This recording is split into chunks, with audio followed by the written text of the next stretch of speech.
Good morning, everyone. Thank you for coming. Introductions will be done later, before the items begin. But first we'll just do a little bit of housekeeping. A fire practice is not expected. If the alarm sounds, can all present leave the building as quickly as possible by the way of the nearest exit. In this room, it's obviously the doors over there. The designated assembly point is in the public square in front of Cast, beyond the fountain, away from the civic office. If there is anybody with mobility issues, please wait in the refuge area at the top of the stairs where the emergency evacuation lift is located. And use the intercom situated to the left-hand side of the lift doors to call for assistance, please. No roll call will be undertaken. Thank you. Mobile phones. I'd like also to ask everyone to ensure that your mobile phone and all other devices switch to silent mode, please. This meeting will be audio-visually recorded and will be available to view on the Council's website and the YouTube channel. Can I ask all those present to use their microphones to ensure the audio can be captured? Any members of the public entering the Council chamber are accepting that their images will be retained and broadcast by the Council. There is a member of public in attendance, and if the public or press intend to record or film any part of today's meeting, please ensure that this does not disturb the actual conduct of the meeting. Thank you very much. What we'll do is we'll ask officers to introduce themselves for today, and once that's over, then obviously once you start speaking, people will know who you are. So Debbie, if you want to introduce yourself, please, we'll work our way along. Thank you, Chair. I'm Debbie Hogg. I'm Executive Director of Corporate Resources. I always get muddled up with that. Thank you. Good morning, Faye Tyus. I'm the Service Director for Finance and Technology and the Council Section 151. Morning, I'm Phil Holmes. I'm the Executive Director for Adults, Wellbeing and Culture. Hello, Dan Swain, Executive Director, Place. Weren't sure which way we were going, sorry. Morning, Lee Galt, Service Director for Education. Morning, Claire Cardwell. I'm Strategic Lead for Work and Skills in Children, Young People and Families. Morning, I'm Rachel Leslie, Director of Public Health. Are there any apologies for absence apart from Corp T, Antoinette Drinkle? Caroline, do we know if anything? No? Good. To consider the extent, if any, to which the public and press are to be excluded from the meeting, there are no issues on the agenda. Declarations of interest, if any. Are there any declarations of interest? Yep, Steve. The Director of SEND Alternative Provision, so I won't be participating in that part. Thank you. Anyone else? If anyone does, if you have an interest, please declare this, and a form will need to be completed following the meeting. Please contact Caroline, who can assist you with that process. And what we'll do is we'll just cover off some minutes from a meeting of the Overview and Scrutiny Management Committee held on the 26th of March 2026. Are these minutes of the meeting agreed as a correct record? Can I have a seconder, please? I'll agree them. Yep. Thank you very much. We'll move on to public statements. There are one member of the public wishing to make a statement today. There'll be a period not exceeding 20 minutes for statements from up to 5 members of the public. We have one member of the public here within the panel's remit, proposing actions which may be considered or contribute towards the future development of the panel's work programme. What I'll do is I will allow 20 minutes for up to 5 people to speak, or 4 minutes per person in respect of matters within the committee's remit, proposing actions which may be considered or contribute towards the future development of the panel's work programme. Mr. Wright, I believe you would like to ask a question. Over to you. Thank you, Chair. Yes, I'm relating to the people we were calling here last February, the end of February, when the full council decided to change the amount of money for the budgets and so on. And it was, if I recall, well, it goes on here actually, if I can see the damn thing. It was 8.7 million total savings, which carried a medium to high. Anyway, it is 8.7 million total savings. This was agreed by the council and so on. Now, my concern is, as I just said, a member of the public, that we don't, I'm sure in the nicest way, everybody in here doesn't actually know what the, what the 8.7 million is. Everybody will know everything, but if you do, congratulations. I certainly don't know. I'm suggesting, Chair, that you put forward to whichever appropriate place that you put it forward to, that you have in September, when Q1 pops up, to see what's going on regarding finance, that you can see, and everybody else can see, how much has been the 8.7 million been implemented. So, in simple terms, what the old figures were, which I'm not sure what they were, the 8.7 million, which obviously a change. So each month, and particularly the first month, but each month preferably, where the members of the public and everybody else can see at a glance what the figures are. It's only a heading. It might be, it might be jobs. It might be we've lost 10 jobs, and that's saved money. And that's part of it. I don't really care who's right or wrong at this stage. I'm just only wondering if everybody should know the facts. And I believe that the public doesn't know the facts. I'm not an expert, but I certainly don't know the facts. I like to do that, Chair, with it's a very simple thing to do. And there's 193 pages I've been trying to get through this last couple of days. I'm sure this won't take a page or two to put in every quarter when it's discussed. Thank you, Chair. Mr. Wright, I'm sorry to have my back to you. It's obviously speak to Mike. I've been listening to what you're saying very carefully. I will let you know that obviously you've identified, what we'll do is we'll make note of the comments today from Mr. Wright. We know there's the Q1 report coming up in September, but Mr. Wright probably not aware that we're having some intermediate meetings as well about it. So we may be able to discuss what Mr. Wright's comments are there and shed some light on it over the coming months. And then I'll get back to Mr. Wright about what his comments are. Is that okay? So we don't need to make any reply today. But Mr. Wright, I promise you we'll get back to you. That's fine. But yeah, thank you. Your comments are noted, and we'll give you. I'll make sure I get you. Yeah, hopefully before the Q1 report. Thank you. Yeah, no problem. Item 6. This is the 2025-26 Q4 Finance and Performance Improvement Report, and it's pages 23 to 110 in the pack. I'll just start off normally. Instead of asking for a review from any officers, I will actually just give you a chair statement to the start. Thank you. I'll start by recognising some positives in the report, which I think is really important to do. Firstly, there's been a clear improvement in the in-year financial position from Q3 to Q4. That level of recovery shows strong financial grip and the ability of the organisation to respond when required. Secondly, there continues to be strong operational delivery in a number of frontline services, particularly those that residents experience day to day, and that should be acknowledged.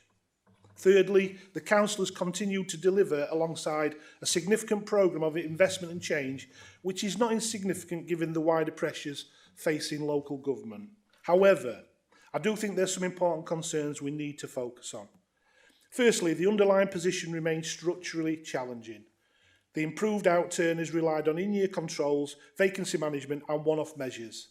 The key issue for this committee is whether that position is repeatable and sustainable. Secondly, the pressures in adult social care and SEND remain unresolved. These have been consistent throughout the year and continue to represent the most significant financial risks going forward. Thirdly, there are ongoing concerns around delivery, particularly in relation to savings and the capital programme, where savings are not achieved as planned or programmes slip. That creates additional pressure on future years. So in summary, this is a report that shows strong management of the current year, but also clear evidence that underlying financial pressures do remain. As Chair of OSMC, I want to be clear that our focus today is not just on where we have finished the year, but also to keep one eye on the MTFS position, which we will look to scrutinise further in the next meeting of OSMC. We will therefore be focusing on our questions on sustainability deliverability and measurable outcomes. I welcome Councillor Glyn Jones, Deputy Mayor and Cabinet Member for Environment and Housing, to the meeting and would like to now to proceed to some questions. And it's for you, Councillor Jones, if that's all right. Thank you. I'll take question one, which is, looking back across the financial year, what specific operational interventions did Cabinet direct between Q1 and Q4 to move the Council from 5 million plus projected overspend to the improved year-end position? Thank you. Thank you for your question, Chair. As per the report before us today, the outturn position at year-end is balanced, with the net overspend of 1.2 million being funded by releasing earmarked reserves as planned. The position has improved by £4 million since Q3. This reflects actions taken across a range of council services to maximise grant funding, to support core costs and the receipt of additional unexpected one-off income, and effective vacancy management. However, as reported throughout the year and considered in the 26-27 budget report, the position includes various ongoing overspends, including projected shortfalls across income targets, which have been partially offset by one-off contingency budgets in 25 and 26. If you take a look back to Q1, Finance and Performance Report, focused meetings were arranged utilising the Star Chamber approach, and that executive directors were to review vacancies as they arose, and only critical posts were due to be filled. Then if you take a look at Q2 last year, there was consideration given to reviewing individual service standards and whether to actively reduce performance temporarily to deliver in-year savings, taking into account implications to the service delivery and any risks that is taken into account, obviously. Thankfully, we did not have to do this. However, I must emphasise that we are required by law to deliver a balanced budget, whether that be through service cuts or funded from reserves. The outturn report of £1.2 million overspend funded from reserves is of course positive, considering the £6.6 million overspend projected in Q1. However, the underlying challenges still remain, including the £7.5 million overspend on adults' social care. These are not one-off challenges, but challenges that will be around for many years to come. The role of Cabinet is to oversee, monitor, and understand the proposals being made by management and to consider the risks from management proposals. We have monthly portfolio meetings, weekly executive meetings, and consider these reports on a 3-monthly basis. So that is how we apply the GRIP as best we can in these challenging circumstances, Chair. Thank you. Thank you very much. I'm going to hold off any supplementaries at the moment because we've got a really heavy question set. So we'll move on to question 2 straight away. Councillor Holmesworth. Thank you. Adult and social care pressures increased through the year. What operational decisions or changes were taken by Cabinet during Q2 and Q3 to try and control costs, and why were these not effective earlier in the year?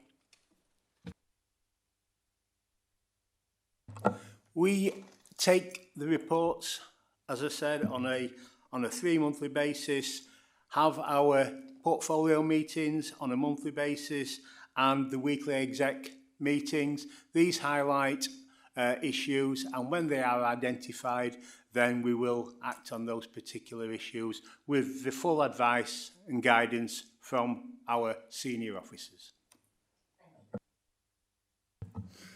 Thank you. Councillor Jackson. 'Cause we've got a really heavy question set, so we'll move on to question 2 straight away. Councillor Holmesworth. Thank you. Thank you. Councillor Jackson.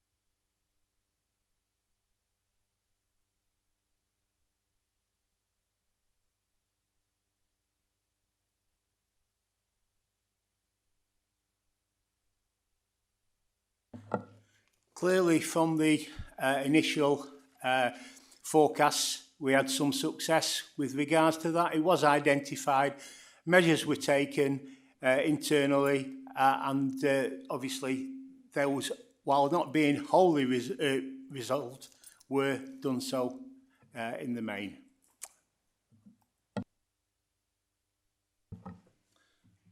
Councillor Hornsworth.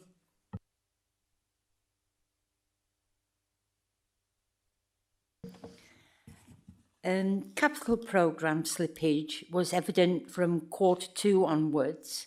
What operational steps did Cabinet take during the year to address delivery issues, and what were the barriers to improving performance?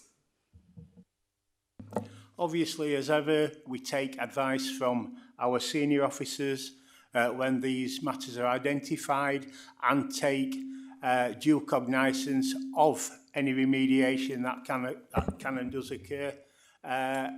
Again, taking all the risks factors into consideration, and if it warrants certain types of action, then that's what's undertaken. Thank you. Councillor Jackson again. Do you want to use your mic? Sorry, poor memory. Workforce pressures, including recruitment challenges and sickness levels, were highlighted during the year. What action did Cabinet take to stabilise the workforce capacity, and what impact did those actions have on service delivery? Obviously, these issues are raised by our quarterly reports. The head of paid service does implement certain measures across the piece to ensure that particular posts that are required are covered, but we as Cabinet are not directly responsible for the workforce. That falls to the head of paid service. Thank you. Yep. Yeah, sure. Yeah, sure. Yeah, no, thank you for that, Glenn. Recently, there's been a pay increase actually budgeted for. How was that actually affected? Because previously, we had the lowest rate for salary. Thank you. Yes, we inherited that particular situation from the previous mayor, and it's only become able to resolve that in some way very recently with the new government. So we were intending to do that as one wholesale management method to offer everything, but unfortunately, due to the budget that was given or voted on at full council in February, we're having to do it in 2 stages now, so it will be resolved next year. A final question, Rebecca? Thank you, Chair. Looking back across all 4 quarters, what does Cabinet consider to be the most effective operational decision taken during 25 to 26? And what do you consider to have been the most significant missed opportunity to address performance issues earlier in the year? Thank you. Okay, Rebecca, thank you for that question. That is the one that you put forward earlier, wasn't it? Yeah, it's not a supplementary to... Right, okay, that's fine, thank you. Just clarifying, Chair. Okay, the 2025 budget was the first one under the new government where we received nearly £10 million in the form of a recovery grant designed to support councils most in need. The budget proposals sought to deliver the appropriate balance in meeting the savings, whilst delivering on the key priorities, protecting frontline services where possible. That is our key, obviously one of the key priorities. In terms of the most effective operational decision, ensuring sufficient contingency funding is budgeted for to act as a cushion for potential spikes in demand for certain services as and when they arise. As a council, we will always plan and try to estimate demand for specialist services, including children's social care, but it is often highly complex, where even statutory support for a single child has the potential to cost a significant amount of money and is impossible to plan for or predict. That is why it is vital to have contingency budgets and the ability to be dynamic with in-year budget controls for a council that now spends in the region of £900 million per year. So to answer your question on missed opportunities to address performance, it's a difficult question as hindsight is an exact science. But let's take a look at waste and recycling, for example. They are reliant on the residents of Doncaster to play their part to both reduce the amount of waste being produced, but also to recycle correctly. As a society, we need to be conscious of our actions. For many people, they will simply throw stuff in the bin with little thought or concern as to the cost of its disposal. It might sound simple, but we need to address the issue of waste head-on. We spend circa £35 million on waste and recycling per annum, of which over a third of that, or 12 million, is attributed to disposal and reprocessing of waste.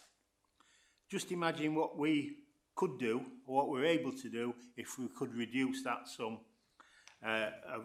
through waste and recycling itself. That could deliver some real tangible savings going forward that could be reinvested in our communities and our council services.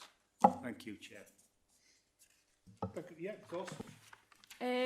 Glenn, could we fetch in a better way of educating people in recycling, or look into schools, or, you know, some sort of different approach to that?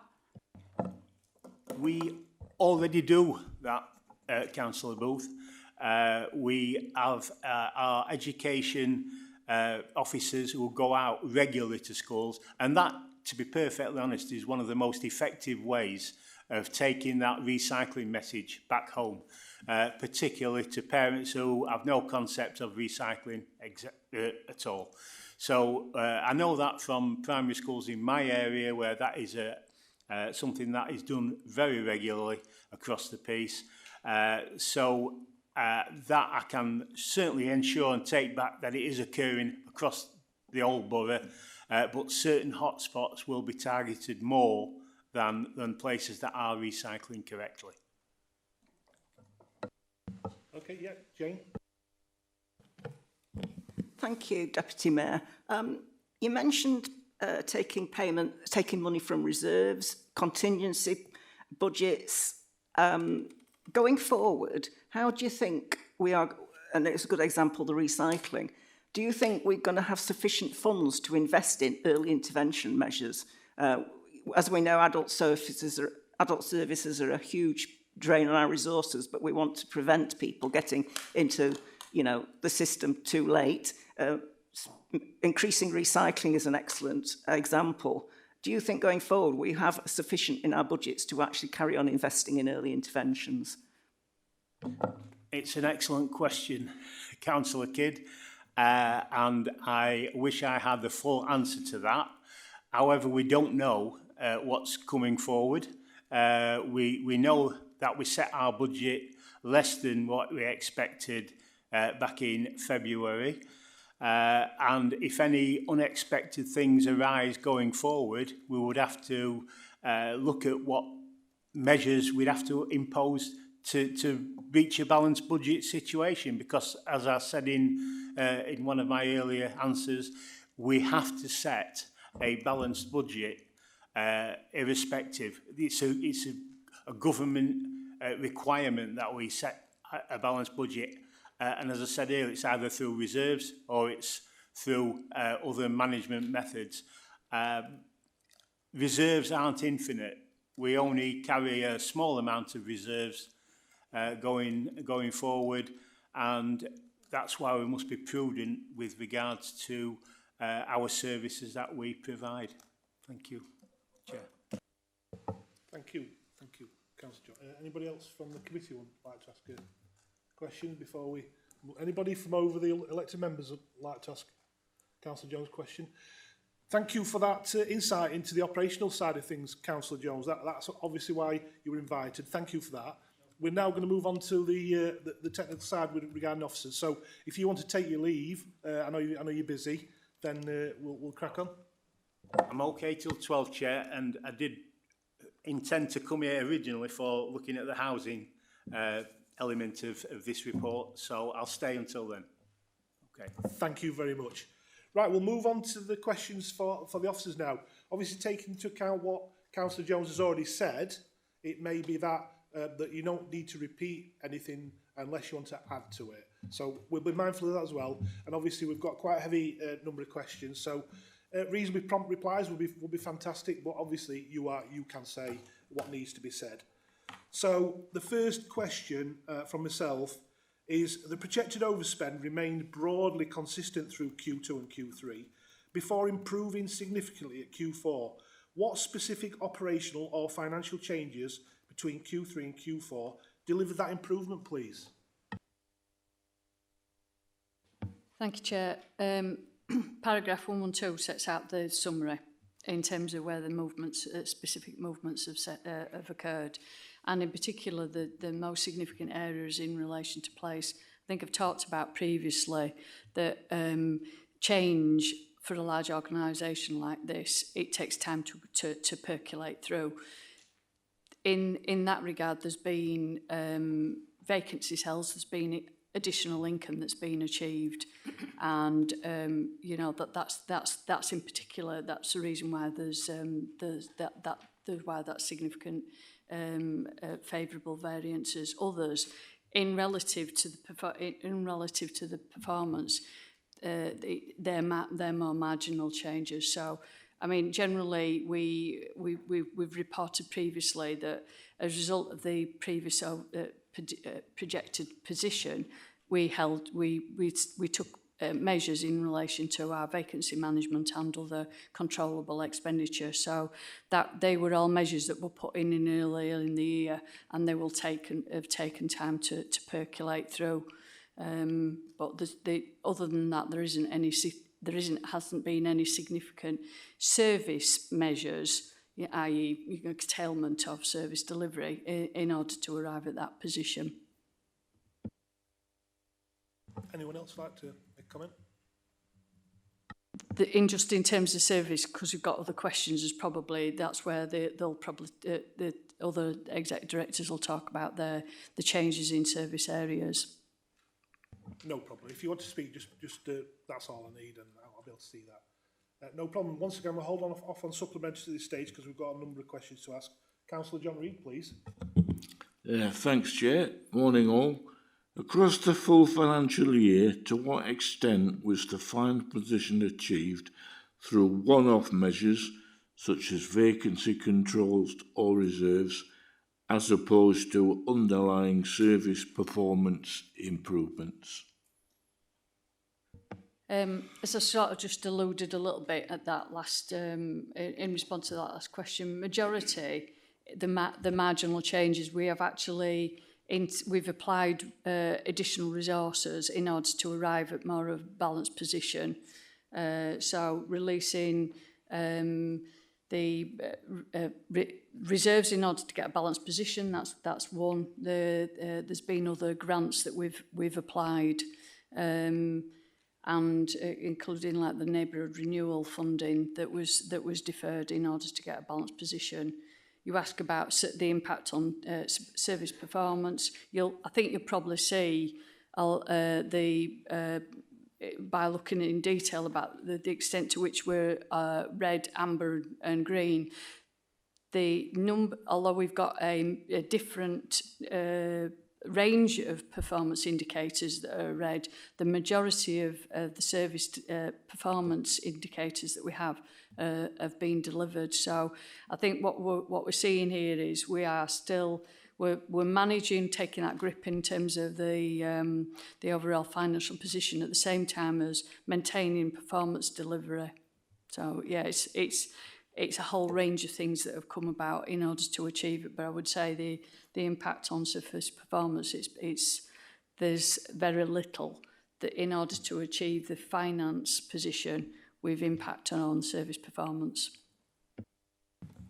Thank you, Debbie. Shall I continue, Chair? Of course, Sean, Yeah. What is being done specifically to reverse the performance of adult safeguarding concerns that are repeats over the 12-month period? Thank you, Councillor. If I can pick that up, Chair, if that's okay. So repeat safeguarding concerns, there's four main reasons why you might get those. Two of them are kind of administrative and two of them feel quite kind of more tangible. So the administrative reasons why you might get them would be maybe multiple professionals refer the same person for the same concern. So it's an issue, and then the nurse refers you in, and the social worker refers you in, and the police refers you in. So you get that kind of double or treble counting. The other kind of administrative reason, which I feel like is something that does need to be addressed, is that a professional might refer you in for a safeguarding concern and then they haven't heard anything, so they refer you in again, so you get double counting. So that is about better communication with referrers so that they know that the concern's been logged and that we're doing something about it. Because, you know, we would check, wouldn't we, if it was us, we hadn't heard anything, we were concerned. We'd maybe think, maybe they didn't get it the first time, we'll dial it in again. The third reason, which is more about the person themselves, is they might get referred in a couple of times in the year for different reasons. Both serious, but not connected, you might say. So let's say there's a medication issue that needs to be referred in, and then there's an issue that emerges about the managing finances that needs to be referred in. So there's no connection between the two, but that's a reason why you'll get those multiple referrals. And then the fourth reason, which is probably the reason that provoked the question, is when something's referred in, and it's because it's referred in again because we didn't deal with it the first time, didn't deal with it sufficiently the first time. So I'm giving you those four things so you can kind of see the wood for the trees. It's not always one interpretation, it could be others. So repeat referrals, whether that are administrative, we need to sort out. We need to stop double counting on the system, and we need to make sure that referrers get clear information so they don't feel that they have to ring us again. So those are actions that are in hand in the service. It's helpful to know as well in terms of the stats. So people getting referred in and then what happens. So when someone's referred in, we do some triage, we check what's going on with them, just make sure we understand the depth of the concerns and then take proportionate action. And we do that very quickly. A lot of our repeat referrals are not leading into full investigations because we've satisfied ourselves that they're kind of basically administrative. They're kind of noise in the system that we need to do something about.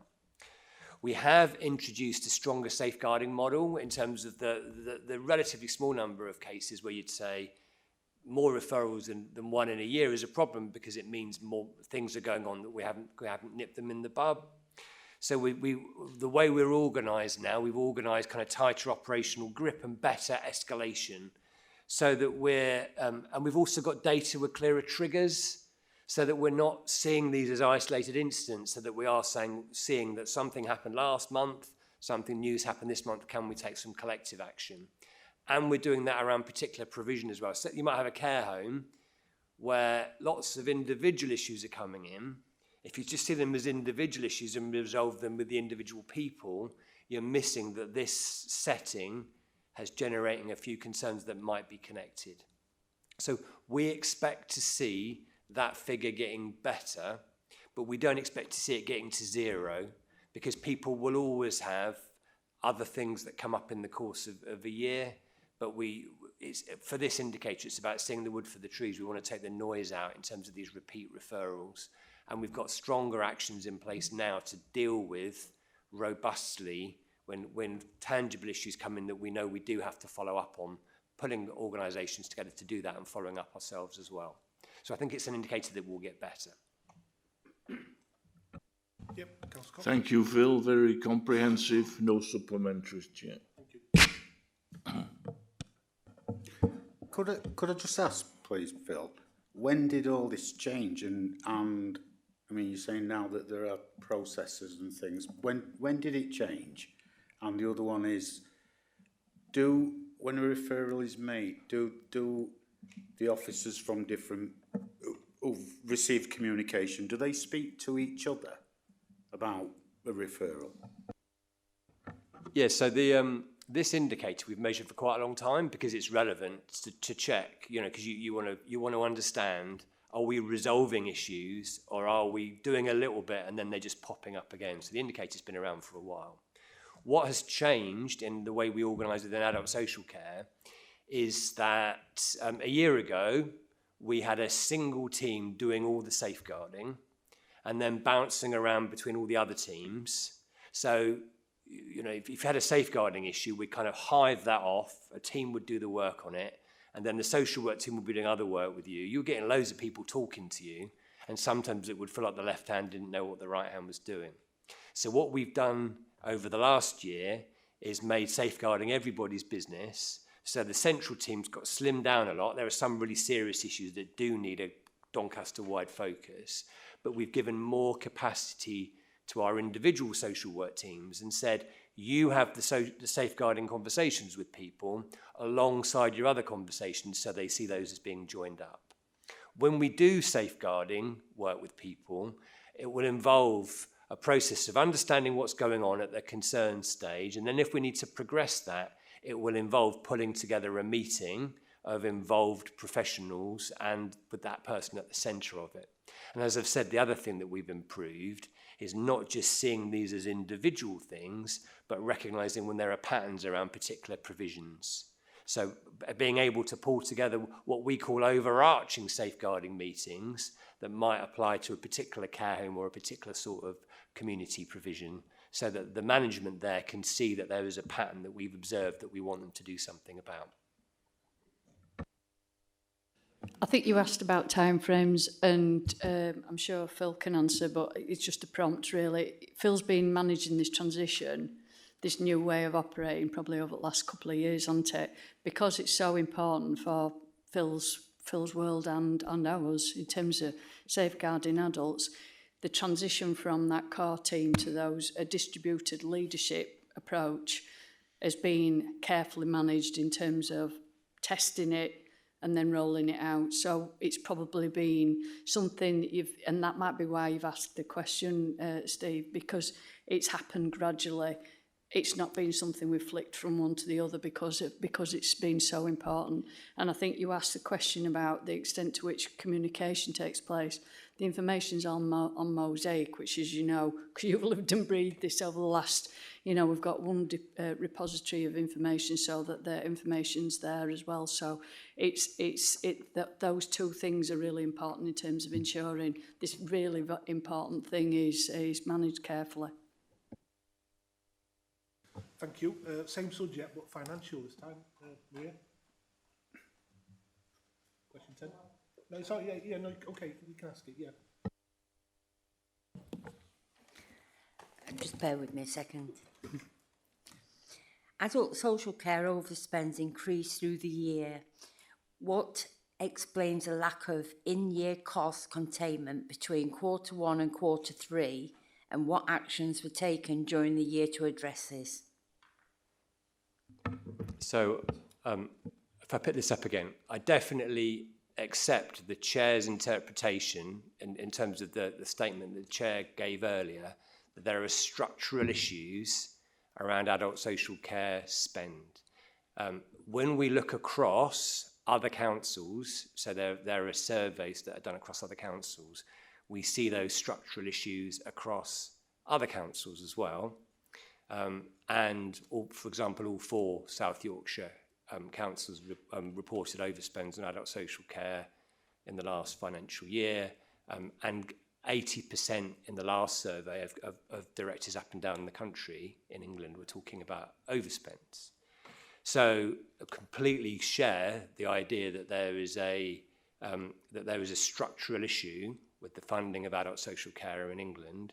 And Councillor Kidd's question earlier about investing in prevention is a good question to pose to national government to try and get us out of these sorts of loops. So I think it's helpful to frame it in that way.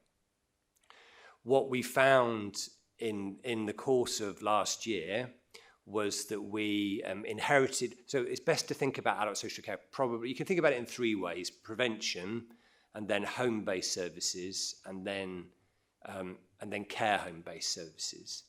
I won't talk about prevention because I've just mentioned that. I think that needs more investment nationally, and maybe we need to think about how we're focusing our preventative capacity locally, but I won't talk about that now. In relation to community provision, we inherited a difficult position in 24-25 because we had an increase in community provision after we'd set the budget at the end of 24-25, so we kind of started the year in deficit. But then we maintained stability around community provision, so stuff like direct payments, supported living and home care. We maintained stability through the whole year, even in spite of what you all know to be significant demographic pressures. So we didn't see in-year pressures increasing about those, but we were running to stand still. And if I'd said to you that it had gone up slightly, you'd say, well, I can understand that because of demographic pressures. But it didn't go up slightly, a little bit bumpy, but generally consistent across the whole year. So that feels positive, but in the context of the budget the council's got, and in the context of the pressures the council's got, it didn't dig us out of the hole that we inherited from 24-25. In relation to care homes, that is where the big pressures and difficulties are. I should say, where we compare with other councils, we do less community activity and more care home activity than other councils on average. So that is wrong. That's the wrong balance, because none of us, no disrespect to care homes, particularly want to go and live in a care home. We probably want to carry on with our lives, getting on with stuff where we live with people that we know. So we have to try and shift that balance. And within younger adults, the number of new placements that we make into care homes has reduced significantly. So we are better than average performers on that. But we've just got lots of people from years gone by still living in care homes as younger adults. With older people, our performance has been worse than the national average on people moving into older people moving to care homes, but that's been going down through the year, so we've been getting better through the year. We need to do more work in that space. We inherit pressures from children and young people who reach adulthood and who might be in kind of institutional settings that we then need to pick up. We also inherit lots of pressures from the NHS, and councillors have asked questions before. I think they've asked questions to Cabinet about continuing healthcare and the pressure from the NHS that is bounced into adult social care budgets from people using their eligibility for care that was free under the NHS, but then has to be funded by councils, and then they have to pay a means-tested charge towards that. So with care homes, we've got a really challenging position, some things out of our control in terms of young people coming through and in terms of NHS pressures, but we've got a stable position in community care, which I think we should be proud of in the circumstances that we've got. Thank you, Ray. We'll move on to children's services now, Rebecca. Thank you, Chair. Children's services pressures remained throughout the year. What steps were taken across the quarters to stabilise these costs, and how effective were those interventions? Thank you. Okay, I'll take this one, Chair, please. So, whilst there was still an overspend, I think it's really positive the fact that it reduced from 1.9 million in quarter 2 to 0.8 million by the end of the year, so a reduction of 1.1 million. The main overspend areas remain predominantly in children's social care, where there is an overspend of 1.1 million, which is predicated predominantly by out-of-area placements, which we know are expensive and not what we want for our children and young people. We averaged 40 in the year, and it's a real area of focus for us. It's a national problem, and it's been well rehearsed here and across a number of other forums. It is demand-led. We continue to see young people with really complex needs where we can't meet their needs in borough, and therefore we have to place them outside the city. This is linked to very much around our sufficiency. Our ambition and vision is that we want as many children to be in Doncaster as possible, and therefore we're doing what we can around increasing foster care provision, SGO provision. We don't want children in out-of-area placements. That is the main reason around that. The other reasons for the overspends are all linked to demand. So in some ways, not within our direct control. So transport, we spend more money on transport because we have children placed predominantly with their special educational needs that require some form of transport, taxis, or in or out of the city, and short breaks. We had an increase in the number of children requiring short breaks, which is something that we want because it offsets the demand in social care later on. But I just wanted to make the point that actually the three main areas are all linked to demand that we see both in Doncaster and nationally. That said, all the other cost centres within the portfolio were underspent, in particular education that came in over £500,000 underspent. So where we have control directly in terms of our financial management, we are doing so. I think that we've continued to improve across the directorate our financial focus. We've introduced a financial focus in all one-to-ones for team managers and above. We have weekly meetings as part of our directorate leadership team and monthly meetings with our finance colleagues where we scrutinise each of the cost centres. We held a Star Chamber in Q3 with Debbie and Faye that was really helpful to identify, well, where are the main issues and to scrutinise and to check and challenge the plans that we had in place. So that was really helpful.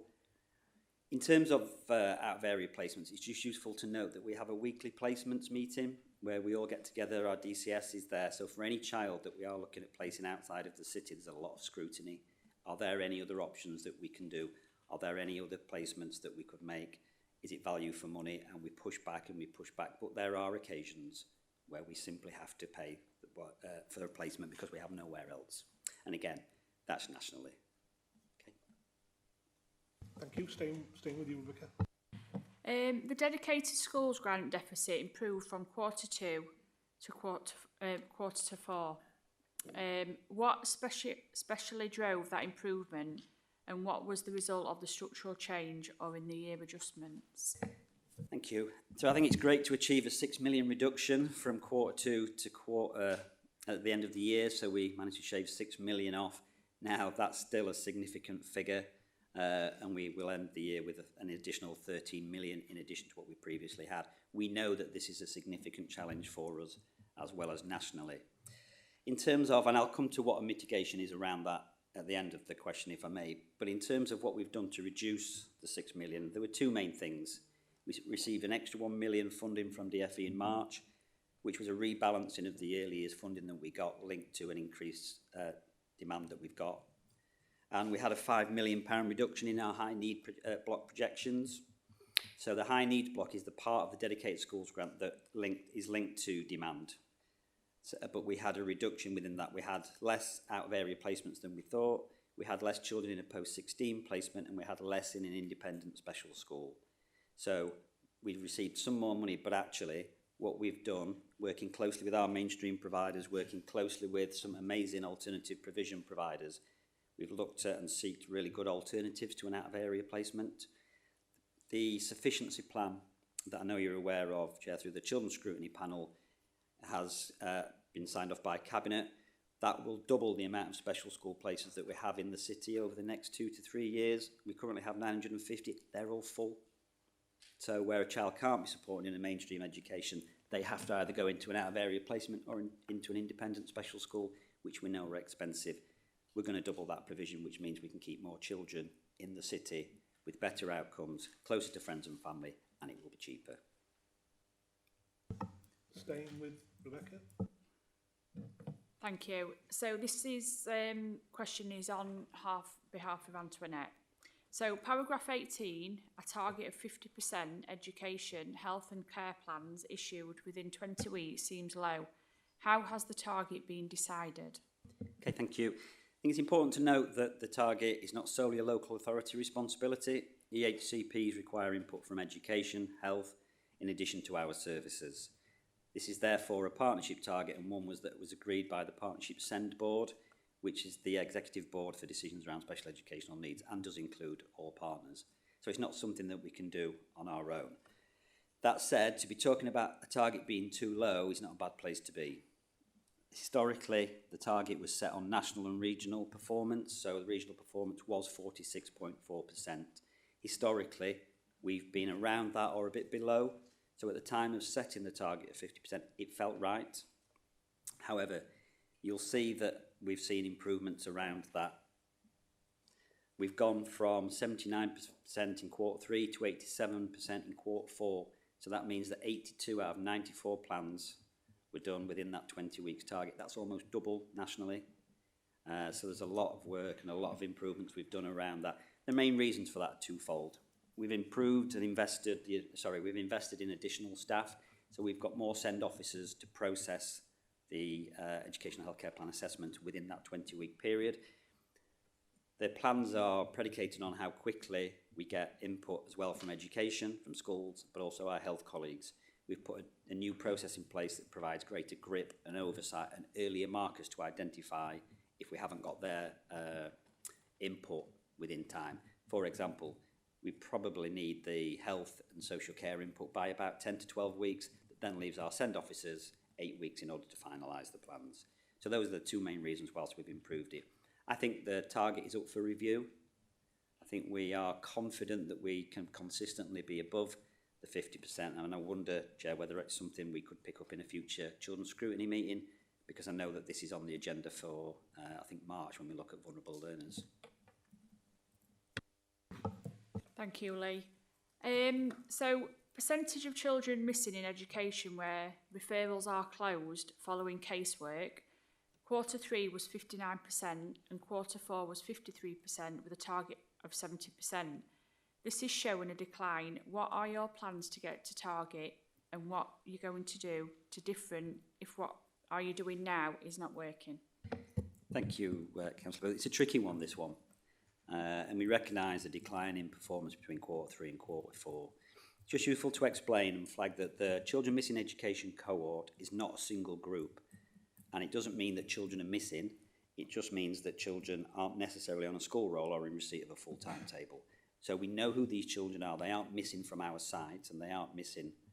But, and again, they come across a number of groups. So they might be in an AP provision, or they might be electively home educated, which I know is the next question, or they might be receiving some form of tuition. Some are placements that are moving into the city, some are placements that are moving out. So it's an ever-changing feast. So it's very difficult sometimes to measure across a quarter, because sometimes we'll have children that miss education within quarter 1. Well, actually, we'll close that case down, i.e. we'll find them a school placement in quarter 2. So it's not always measuring like for like.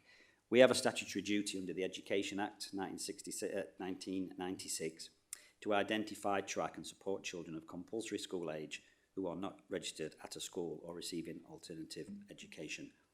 Under the current law, we have that list, and we're really clear on that list. So that's really important for us. There are some things that we need to do to improve. We are strengthening the case management and oversight through increased scrutiny. We're doing regular audits of the case list to make sure that we know who these children are, and that the casework is proactively working with them, families and schools within their areas to try and get them back into a school provision, ideally on the school that they came from where appropriate. We're doing training sessions with school to tie upon referrals and ensure they are appropriate. So also we're working really hard with schools to make sure that they're trying to keep their children within their schools as much as possible. We're improving the pace of decision making by tightening internal processes. So once we know the children, we're working quickly and quicker with them, and we've got some increased resource and staffing in order to do that. As in with the EHE and EHCPs, the work around special educational needs under the SEND White Paper and the reform is a real priority for us, and we have invested resources within that. We've got better multi-agency working and a real focus on those complex, long-running cases for children that have been out of a provision for more than 2 quarters, of which there are only a small number, but we're really targeting that work. I'll just end by saying, in the last year, there were 1,688 children referred into us that were deemed to be missing in education. We closed 1,662 of those. So it just shows, and that when I say close, we got them back into some form of education. So it just shows the volume that we've got, but also the work that is done by the team. But as I said at the start, it's a tricky one, this. Thank you. Thank you for those questions, Rebecca. Have you got anything else? No, that's great. Councillor Jackson.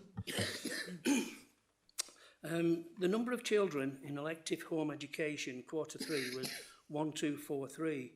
It's increased to Q4 1422. This is actually an increase of 14%.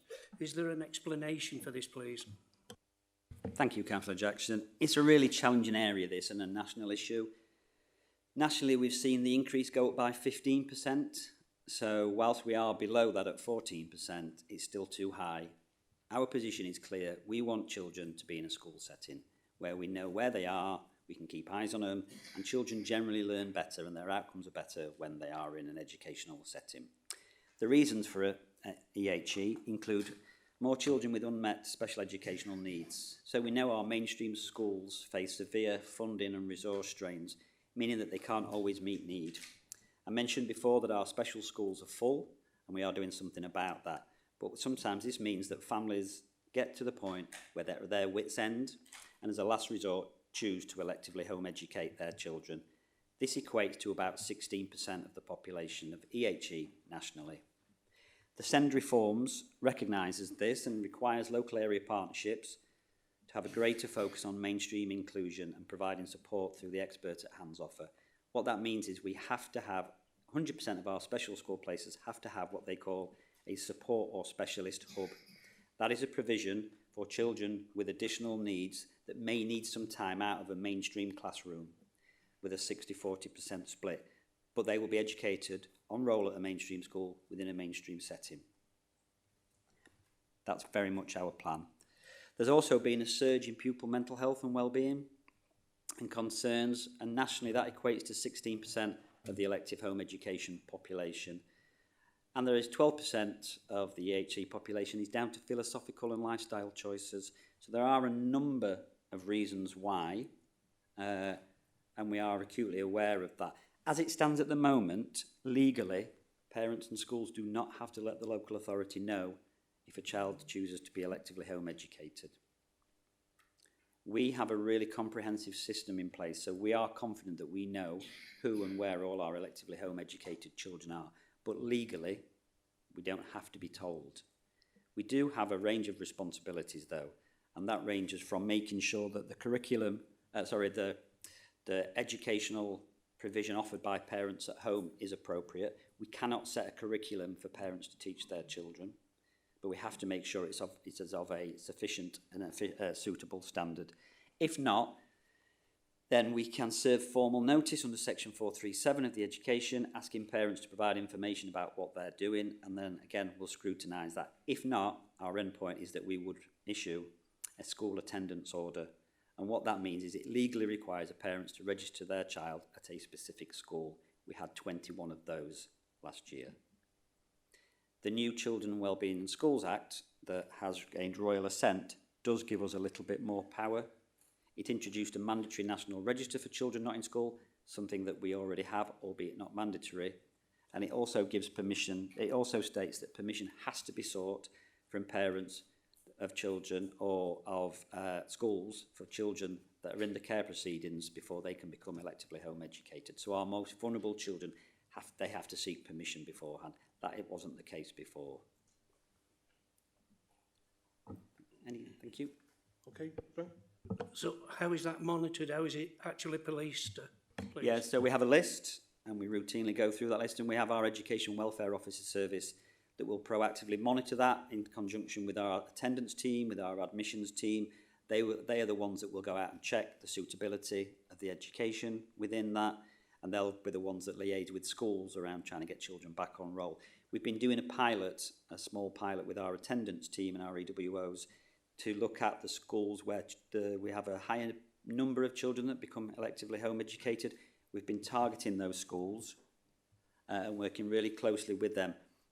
And what the pilot is showing us, that for the cohort within that pilot, we are seeing a reduction in the number of children with EHE. At the point of yesterday of getting the figures, we now have 1,219 children electively home educated, which is a reduction of 203 from Q4. Thank you. I've just got one quick question, Lee. This is from something that's happening in my ward, in my ward as well. there's a lady trying to get some connection to the NHS. Her child has been electively home educated for a number of years now, and seems to be some difficulty in getting connection with the HE team to do the tree form. There's really a struggle. Why would that be such a struggle to get somebody to come? Because she can't, the NHS demand this form, but she can't get it done because she can't seem to connect with the HE team to do that. Can you explain that for us, mate? I mean, that shouldn't happen. And I think the best thing to do, Chair, is for me to take the details outside of this, make sure the team do contact it. I mean, in majority of cases, the service works well. They are overwhelmed at times, just sheer demand and the complexity of it. But again, I'll take that away and make sure we look at it. It's gone through on accounts online, so it might be on your desk. Right, okay, I'll check it. I'll double remind check. you about it. Thank you. A couple more questions on behalf of Antoinette. Rebecca. Thank you, Chair. So, Antoinette's question. Paragraph 18, clear reasons for missing targets on pathways to work have been given. Please, can you give further details of reassurances of how this situation will be improved? Thank you. I'll take this, Chair. Thank you. Within Pathways to Work, there's various schemes. The element that was missing target was the Economic Inactivity Trailblazer, which was a new programme to us. So it's important to note that the other schemes, Shared Prosperity Fund for those that were unemployed and those in work looking to progress, were actually quite far ahead of target. So the difference is that they were known services, they were mobilised already and they ran straight through into 2025. And we did benefit from direct partnerships and referrals coming through from Job Centre Plus for those schemes. For the Trailblazer, it was the first year of delivery for this target group, and there was a delayed start, if you like, or an extended mobilisation period to make sure that we got the right staff and contracted provision in place to meet the needs of the economically inactive people. The cohort are, by definition, not in the usual job search regimes. They're not known to partners or employment services. So we had to prioritise marketing engagement partnerships to support our reach to find the people to bring onto programme. And we had to understand the needs and barriers of economically inactive people. They're not the usual cohort that we would deliver employment programmes to, so it was a new area for us. So we had to build a programme that was personalised to them. However, now we're running straight into year 2 of delivery with a mobilised programme that's known and visible in communities. We're seeing a really strong start, and we are at the end of May, so far in Q1, we're it's 112 participants, which is 170% of target, so we're ahead. And in terms of the jobs achieved in that period, we've delivered 30 jobs, which is 300% of the target that we were set for that period. So it shows that when we've mobilised a programme and then we run through into the year 2 of delivery, when we started to really test the model and understand the needs, that actually the figures are starting to show through as a true reflection of an employment programme. So we're hoping that we can build on that. We've got a dedicated triage team now in place to make sure people coming through the front door into work and skills services are assessed and they're absolutely on the right programme for them. So that's a new step forward in terms of organising that employment and skills system. So although it's challenging to reach and work with people with barriers that are economically inactive, we are hopeful with the model that we've got in place and the numbers that are coming through so far in this year, that we should be able to improve and keep on track with that. Yeah, hopefully we'll get an update on that in Q1, September time, so that's looking forward to it. Second question, Rebecca. Second question again from Antoinette. Paragraph 18, the report details 20% employment conversation rate for economically inactive participants with complex barriers.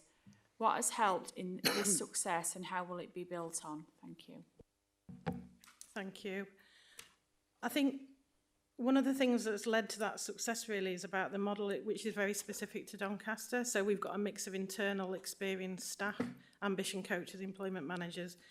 We've also got a lot of locally commissioned provision, largely through the voluntary community sector out in our communities, and improving our reach and our support out there to people. We've embedded the model into Thrive, so we're working at a hyperlocal level, and we're using things like remake learning to really stimulate engagement and get people thinking about new skills and how they can actually progress in their career in more creative ways, I suppose, than your normal employment programs would present to people. So I think that really does help, that mix of tailored and personalised support. There's the support delivered in various different ways and different methodologies to reach the diverse cohort that we're talking about here, people of all ages across that cohort. It could be carers, it could be young people that are NEET. So we've got provision that is delivered in various different ways. So digital and AI, you know, the metaverse is really popular for young people's journey in employment. We've got some outdoor hands-on conservation type activity and provision linked to careers in those sectors. We've got end-to-end employment support leading through into construction, rail. There's a really varied kind of mix in terms of what that provision does across that cohort. And I think that's leading to that success in terms of conversion. But I do have to say that the 20% is a snapshot at the end of the year. The 533 participants that we engaged through Trailblazer, we're still working with those that haven't reached an outcome unless they've been referred on to other programmes or that they want to exit support. So we're still carrying through quite a number of that cohort and still working with them, and that's leading to the job outcomes that are coming through in this year. So that conversion you will see increase. We're about 22% already from that cohort just 2 months into this financial year. So that we're looking forward to seeing the true picture, because that isn't, it skews it a bit because it's a cut-off obviously at the end of the financial year. So I think that really is kind of what the success of that is, but we're interested to see how we can do more and push that conversion right up. Thank you. Thank you. Again, a Q1 update might show even more improvements. So changing tack totally, we're going on to domestic waste. John? Thanks, Chair. The dreaded word waste. What specific actions are being taken to reverse the fall in performance in the recycling of household domestic waste, currently showing as red in the RAG table? Thank you, Councillor Reid.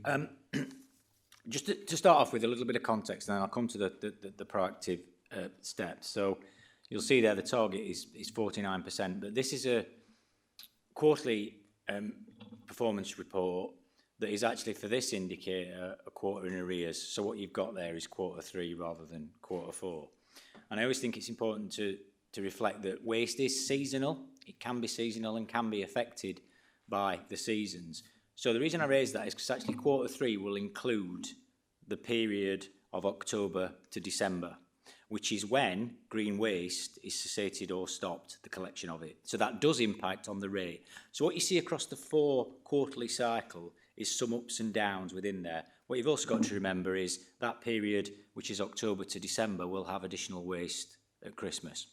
Just another little bit of background context for those of us who are perhaps old enough to remember the days of we had one bin and we put everything in it, rightly or wrongly. I think it's probably fair to say. I think everybody now recognises waste collection and waste disposal has environmental implications and it has significant financial implications. We don't yet have a national mandatory target on recycling. I think that's something that may come because government have allocated local authorities additional money for waste collection and disposal, and they've got that money from people who create packaging by way of some form of taxation. So questions will be asked about what local authorities have done with that money. On to the proactive steps, that money's been very helpful because we've been able, in the budget, approved by all elected members, through the budget setting process, to get additional resources in there for education and for overseeing the projects that we're doing. So if you think about this, we are currently looking at additional curbside collection from April 27, and we are currently in the process of out to tender on the waste contract. So there's specific actions around roles, project support and education, but I think it's a little bit wider than that as well, because what we have to reflect on is we have very good performance on curbside collection. So 99.5% of bins get collected when they should get collected. There are other areas that have had significant problems with waste collection, which you will have seen in the national press. Thankfully, we don't have that.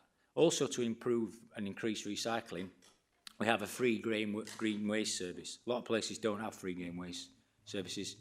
Councils charge for it, and it's an opt-in service where you pay a fee. You could have an opt-in service where you don't pay a fee, which could bring some efficiency, but that could impact on your recycling rates. Batteries and vapes are now can be segregated, and I know from the challenges that I've seen when we've been to places like Morris Metals, some of the stuff that comes in that waste stream, particularly around vapes, can be quite difficult to manage because of its combustibility.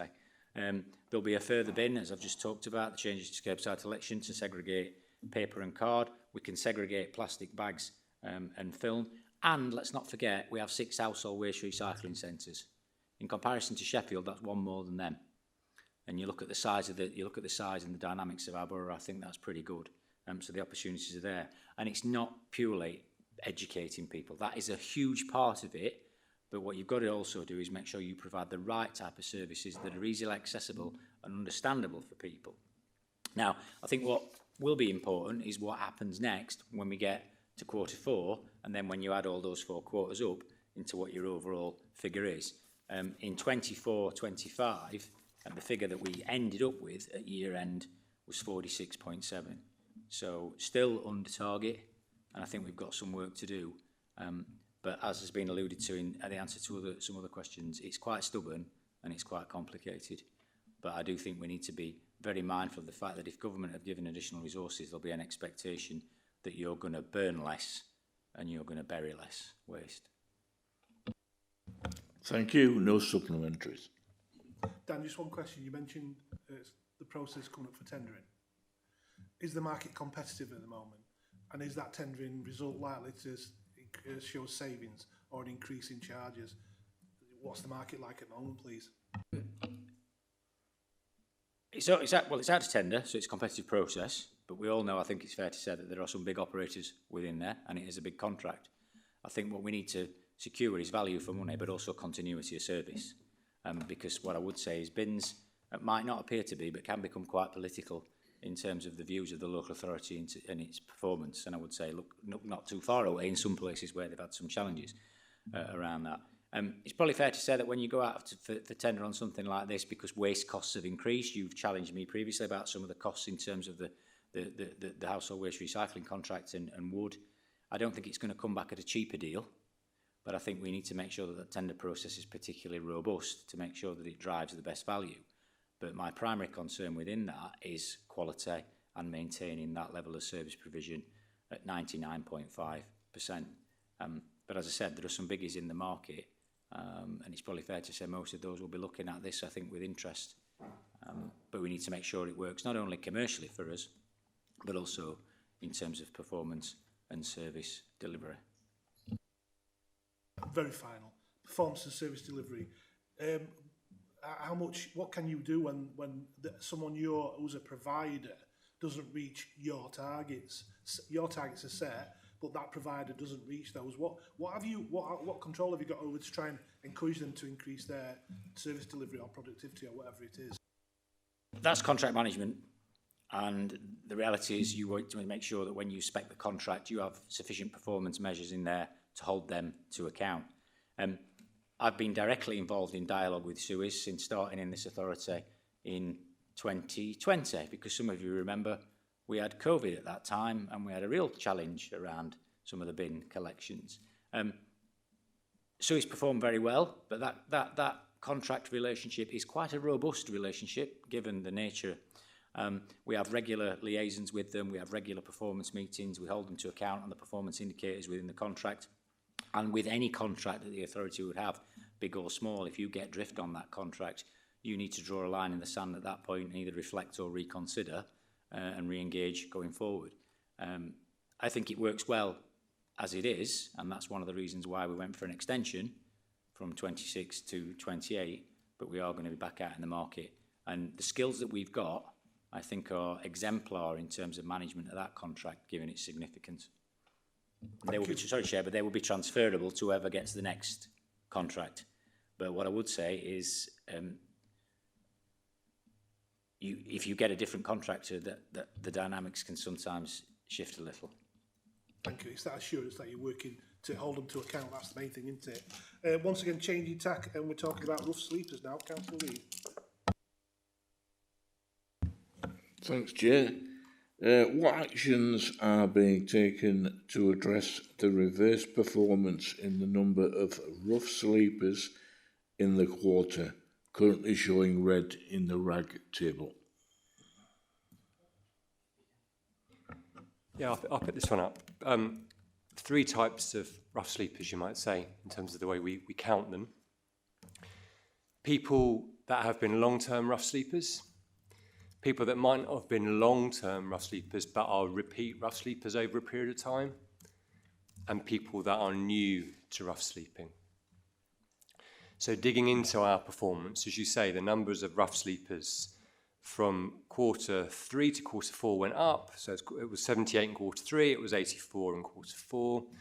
You do get some seasonal variation. Dan was talking about bins being seasonal. Rough sleeping is a little bit seasonal, kind of for obvious reasons. When it's really cold, less of it happens than when it's less cold. So you'll typically get in quarter 4, as it starts to get slightly less cold, some slight seasonal increase in rough sleeping, and you'll probably see more seasonal increase in rough sleeping when we get into quarter 1 and quarter 2 next year. Not so we can't do anything about it, but there are seasonal reasons.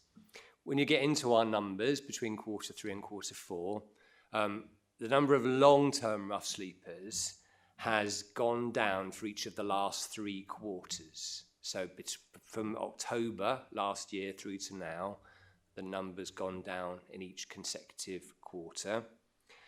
The number of repeat rough sleepers, so they might not be sleeping long term, but they've been sleeping rough sleeping more than once over a defined period of time. That's gone down too in consecutive months, so not for quite so long, but between January and March, in terms of the context of quarter 4, the number of repeat rough sleepers went down each month. So that's good. It's positive. There's a lot more we need to do in that space. Absolutely no scope to be complacent about that group of people. National government have set us a target to halve long-term rough sleeping over the next 2 years. So we need to be held to account for that by national government, but you'll probably want to hold us to account for that as well, because people do have a sense, they do think, oh, these people have been rough sleeping for ages, all rough sleepers are long-term rough sleepers. So we'll want to show you that that's not the whole cohort, but that actually for those people we are making an impact, and we need to carry on making that impact to half the numbers. Over the quarter that we described the increase was from new rough sleepers, which hasn't traditionally been a problem for us. The problem that we've been really focused on, we've been almost Groundhog Day going around a loop on, is longer term rough sleepers. So as I say, I'm not pretending we've sorted that, but you can see positive recovery about that. But it looks like what we now need to really focus our attention on is people that are new to rough sleepers. And having had a look at that group, almost all of them weren't previously known to services like substance misuse services, mental health services, adult social care. So their kind of support needs, their complexity was relatively low. So what was tipping them into rough sleeping for this kind of first time, which I can't imagine how horrendous that must be, just to find yourself rough sleeping, was kind of sudden housing crisis. So maybe that was linked to relationship breakdown. Sometimes it's linked to domestic abuse. That's often a common reason. Or maybe there was a breakdown in their accommodation arrangements. So those are the sorts of issues that we're trying to get into. So Chris is here, but St Ledger are jumping into the space. They have recruited 4 new prevention officers, focusing on areas that we know there's quite a lot of pressure. So single people, family breakdown, also prison release. We've got some quite good arrangements in terms of prison liaison, but it's the sort of thing, it's like painting the Forth Bridge. You just have to keep it going, keep the relationships going all the time. We've also done some work around homelessness being everybody's business. So we need people to be aware that there is a duty to refer, so that our partners need to identify people at risk in terms of their current tenancies or maybe their family arrangements at the earliest opportunity, because if that happens, St Ledger colleagues will do something, proactive and robust about it. And we've been doing some work around support to the private rented sector, around financial assistance, so things like rent in advance, things like bond arrangements, and expanding our relationships with landlords so we've got a greater kind of grip on supply. We've been doing some more work on enhanced tenancy support and thinking about how we stop tenancies breaking down. And we've also been more proactive about our approach around preventing eviction. So we've moved to having more structured multi-agency plans to stabilise tenancies and reviewing that via a multidisciplinary forum and extending that across the sort of tenancy mix across Doncaster. So, and the cohorts we're focusing on, people living in institution, not just prison, but also hospitals. Sometimes we have this, they leave hospital and their tenancies disappeared or something's happened while they're in hospital. So improving those relationships all the time, focusing on family breakdown, like I've said, and really focusing on people who are kind of vulnerably accommodated. So you'd say this arrangement looks shaky. What can we proactively do to nail that? It's a harder problem with new rough sleepers. With old rough sleepers, you already know them, you've seen them, whether they've been there for yonks or whether they've only just got there, if they're a repeat. You know who they are, so being proactive is easier with that group. With people new to rough sleeping, it is a harder group because you don't know everybody who's in that group. So it's about extending that kind of message, and that's come from Dan and Chris's leadership, that homelessness is everybody's business, it's a team effort. And so that we then get people navigated to support promptly rather than, I guess, picking up the pieces when it's too late. So that's it. Thanks, Phil. So a lot is based on peaks and troughs, a bit like the waste situation. Yeah. Well, there's some seasonal variation, as I say, but so that you'd always get, when you're looking at this, you'd always say, well, rough sleeping seems to have gone up a bit because it's warmer outside. I mean, it's never a situation people think, oh, it's great, it's warm, I'll go and sleep outside. These are all serious issues, but obviously there are reasons why it's more sustainable for people if they have to rough sleep. It's more sustainable for them to do that in the summer months. But there's lots and lots of stuff that we are doing and have done and will be doing that isn't just about just being relaxed and saying, well, because it's summer, there's more people, and because it's winter, there's less people. But yeah, quite a lot of difficult stuff to do, but some good partnership that's getting into doing it. No supplementaries, yeah.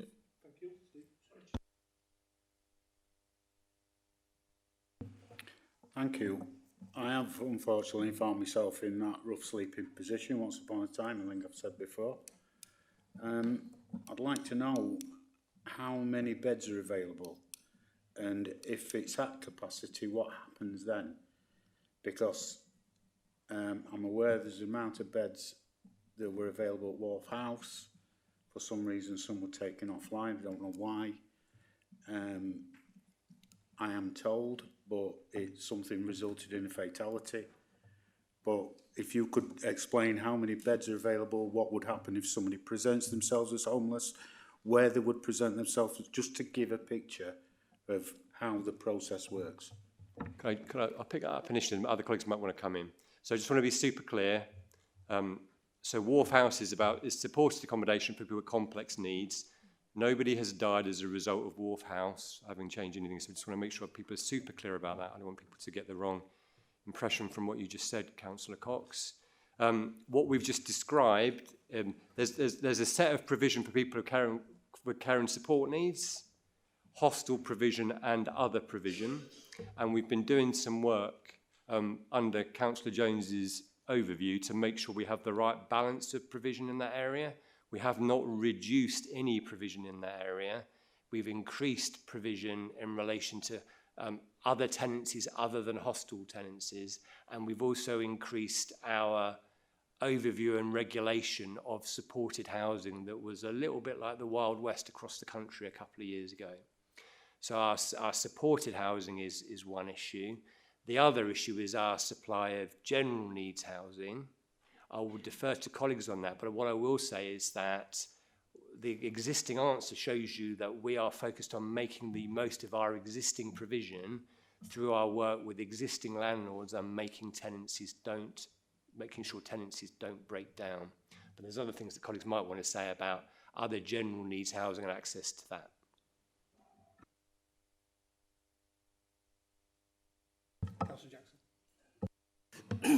Yeah, I mean, I think we all appreciate that it's an item that you don't want to see on the streets, and you feel sorry for the people that are there. And often the question that I'm asked is that, are there no bylaws that prevent people from doing this, or is this a choice of life? Is it a financial pressure that goes on it? Because you see people, particularly one near B&M, at the, I'm trying to think of at the bottom of Bentley Road there, where he's practically set up home. You know, he's got his bed and everything. And if we do take action on this, are we not infringing their human rights? So I think some of the stuff that I completely understand and appreciate, by the way, that for all of us, when we're walking past people in these situations, we're thinking, how did this happen? How can this be stopped from happening? How is this person in this situation? I think in terms of describing in terms of relaying some of my previous comments, we've been focusing, in terms of the increase in rough sleepers we've currently got, it's people whose tenancy's blown up for them, or whose domestic arrangement has blown up for them, and they've suddenly been left at ground zero. So no wider support needs necessarily, but still a crisis for them. And you will know that many of our people, many of our Doncaster residents, are kind of not that far away from that sort of fragility happening to them. So that sort of arrangement needs that wider support and partnership support that I've described. And then there are cohorts of people who I don't think anyone wants to rough sleep. I don't think anyone thinks, oh, my ambition in life is to rough sleep one day. That would be great. We know that people are affected by substance misuse, by mental health issues, by things that often come through from trauma in childhood, and then they are put in a position, associating with other people, making choices that we'd feel that we wouldn't make. And in those situations, again, Dan's teams and my teams work really closely together with that, because sometimes people need quite a compassionate approach. We need to build trust and relationships with people so they understand we are there to help them. And we have some really good stories of people that you would have looked at a couple of years ago and said, they're never going to be out of this vicious cycle that they're in. Maybe they're bouncing in and out of prison, they're bouncing in and out of our streets, and those people are now securely housed. But unfortunately, there are always other people that are coming along. And sometimes we have to be more firm with groups of people where their behaviour, what they are doing, is posing risks to others. So the partnership that we've got in the city, as exemplified in terms of what my area and what Dan's area does in the council, is trying to encompass when you need to really be a bit more firm with people and how you need to create a compassionate arrangement. And I think that works fairly well, but what we would all say is that one rough sleeper is one rough sleeper too many. So we're never going to come to you and say, we've only got 20, aren't we great? We're always going to want to be getting down to zero. Just as a matter of interest, many years ago when I worked for the authority as a housing officer, I've actually tramped the streets at night doing the rough sleepers count, and that was the answer.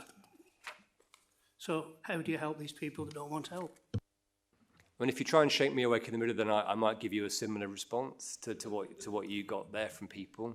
But yes, the count is really a really helpful insight into what we're doing. But and people don't necessarily trust our services because they worry that we're going to drag them to places or not understand their lives. So building that trust is part of what we do. And we have some stories of people putting their two fingers up at us at first, and then big changes happening when we built trust with them. So it's something that we need to stick with.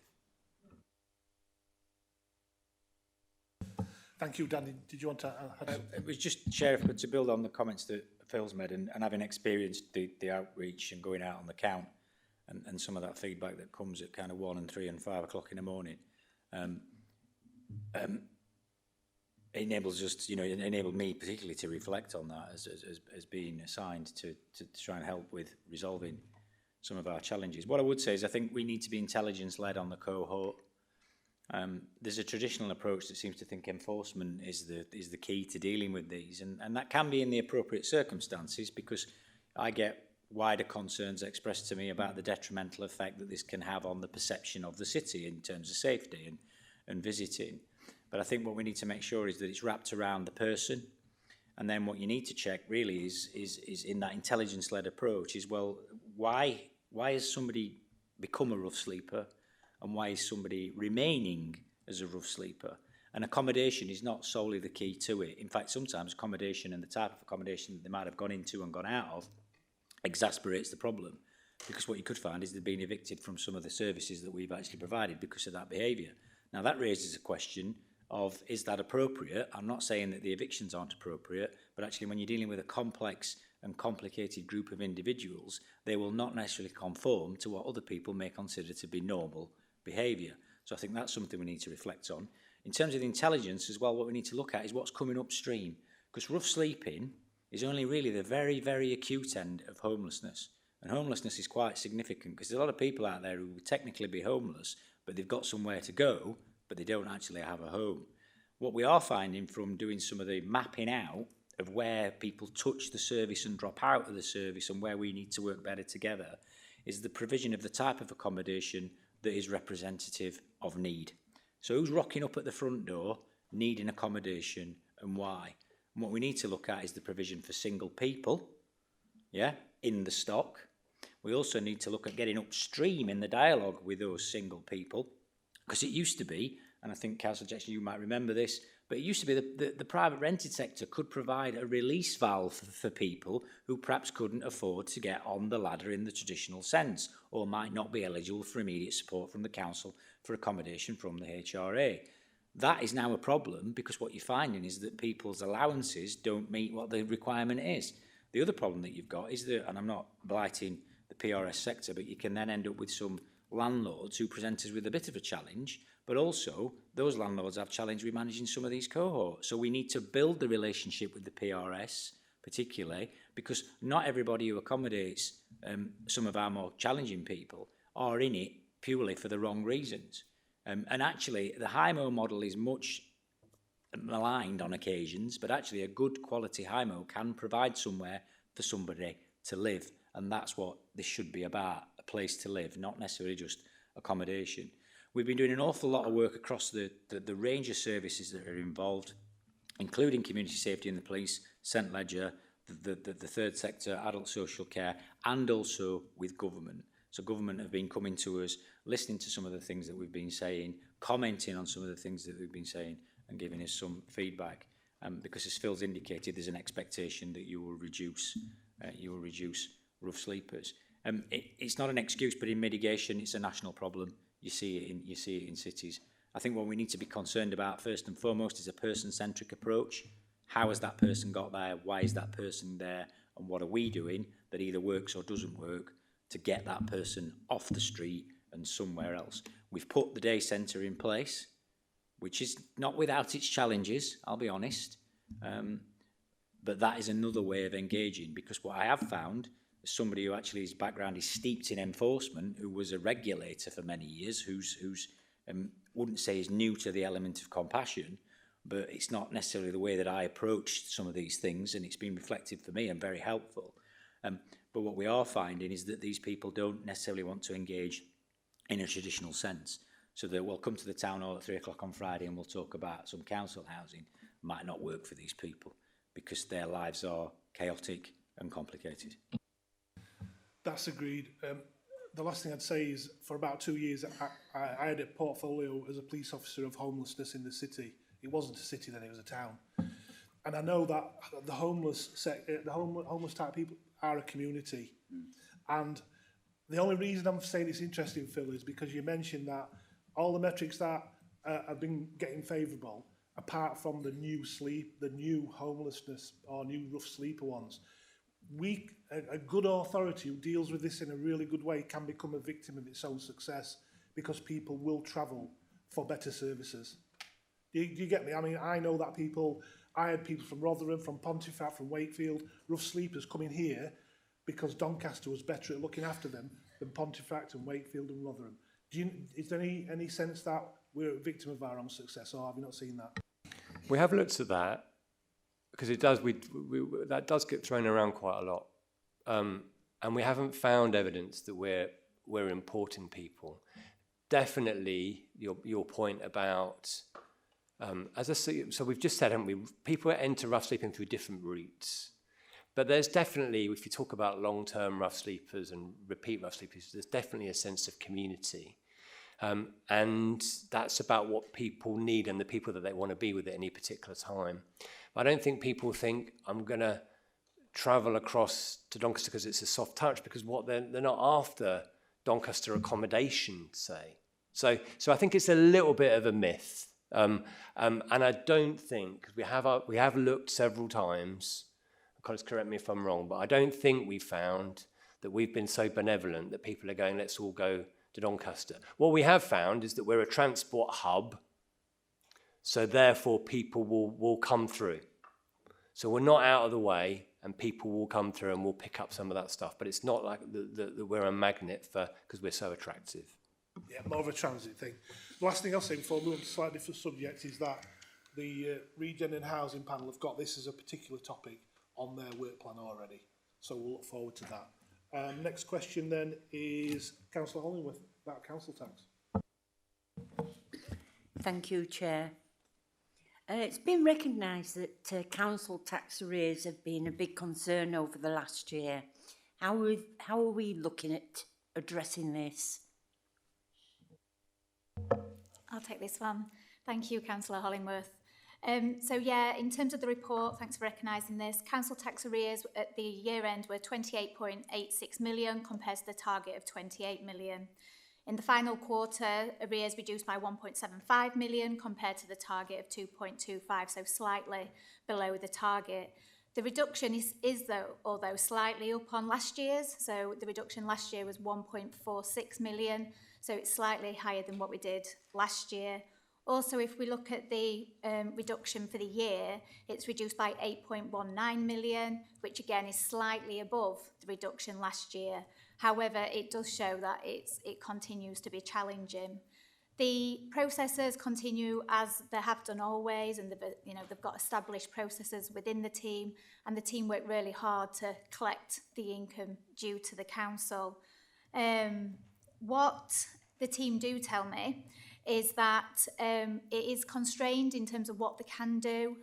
This because of the legislation that they follow.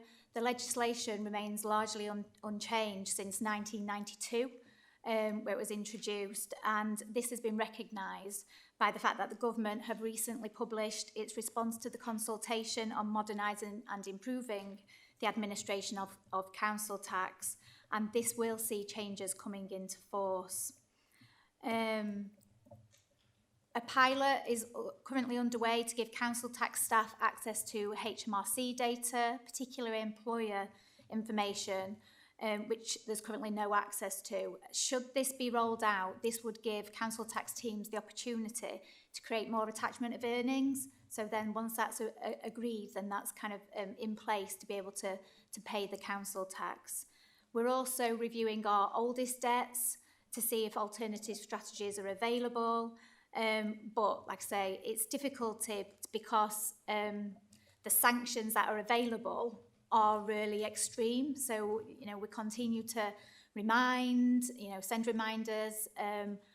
There is enforcement teams that are available as well. But in terms of what's the final, options available, you're looking at bankruptcy, or they talk about committal, which is actually, going to prison, which are very, so the options remain limited in terms of what can be done at the extreme. We do continue to raise an annual debt of around 200 million each year and collect around 94% of that in year, and the remaining 6% of around 12 million is added to that arrears figure. So on the 1st of April 26, the arrears position stood at 40.9 million out of a total all-time debt of 3.1 billion, which equates to 1.3%. So it's just in terms of overall the arrears, in terms of the overall debt that the debit that the council raises, it's significant, and the actual arrears represents 1.3%. Thank you. But are you looking at doing something different? Because if you keep doing the same thing, you're not going to come, you're still going to keep coming to the same conclusion. I know the millions don't sound very much when you say them fast, but I'd love to have that in my bank. Okay, thank you. If I can have just a bit of go of this, it's important to look at things in two horizons. So what the point you're making is collect it here and collect it now and collect it better. Absolutely, do it first, get it first time. But generally, people engage with the service and they pay what they can because there are consequences, as Faye's described. Those either sort of enforcement action or prison, effectively. So there's some real draconian outcomes if you don't go down that route. The summation, and you probably is that we are very good at collecting council tax over a long period of time, and whilst that takes more effort in order to achieve that outcome, we do need to keep our eyes on both horizons. That effectively we are. When Faye was describing, I thought it's slowly catch monkey. We're effectively doing what we can with the engagement we have, and also stretching that horizon so that people are paying more over time, and we are very successful in terms of recovering the overall debt over time. I think it's also recognising, as I was trying to say, we can only do so much. So like I say, we do all the processes, we follow all we do as much as possible to collect. But like I say, in terms of that, well, what's the backstop? It's challenging really in terms of that, but the processes are in place. And like I say, if we can get access to be able to give, be able to do the attachment of earnings, then that will help. So all these things help, but it is about, if you're thinking about how many people are collecting from as well, it's a massive number of people. So it's not like business rates where it's more targeted. It needs to be a kind of, across. So it needs to kind of collect from a number of households. Steve?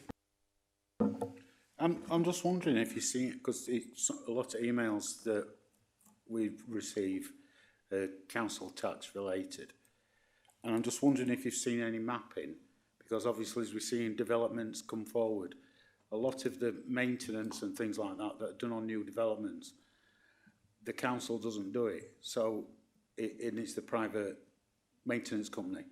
I'm just wondering if you've seen any mapping that some people potentially are not paying because they're wondering what they're getting for their council tax. Does that make sense? I don't think you're talking about council tax per se, are you? You're talking about like the support charge for maintenance when you're on a private development. Is that what you're meaning? No? Sorry if I've misunderstood. No, the council tax, I mean, generally it's like bin emptying and things like that, isn't it? Oh. So if you're living on a different estate, say in a new development, and people, all they're getting is an empty bin and a street light, I'm just wondering if you've seen any mapping from anything no, that's fine. No, I mean, effectively, council tax liability is everybody is treated exactly the same. It's based on, as you know, the valuation of and the bandings for each of the properties. So, no, there's no consideration of the resources that people are getting as a result of that. And I suppose that's the, equity. We've got people at all different points in their life receiving different levels of support from the council. Some don't receive an awful lot all the way through their lives, and other people receive quite a bit. But we all contribute based on the property value.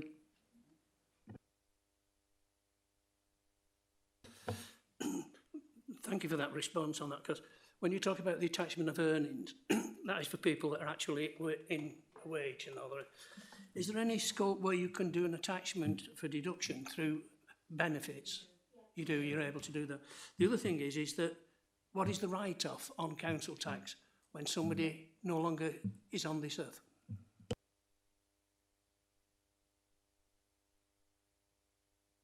I don't think we've got a figure, but we can come back in terms of the overall write-offs, because as I was describing, we may pause recovery action, but we keep it as a flag on the system. So if people say we're struggling to find out where somebody's moved from A to B, we'll leave it dormant. But if they then appear back in the borough, that will flag back up on the system, so they can then be connected. So we have got an ability of resurrecting the debt.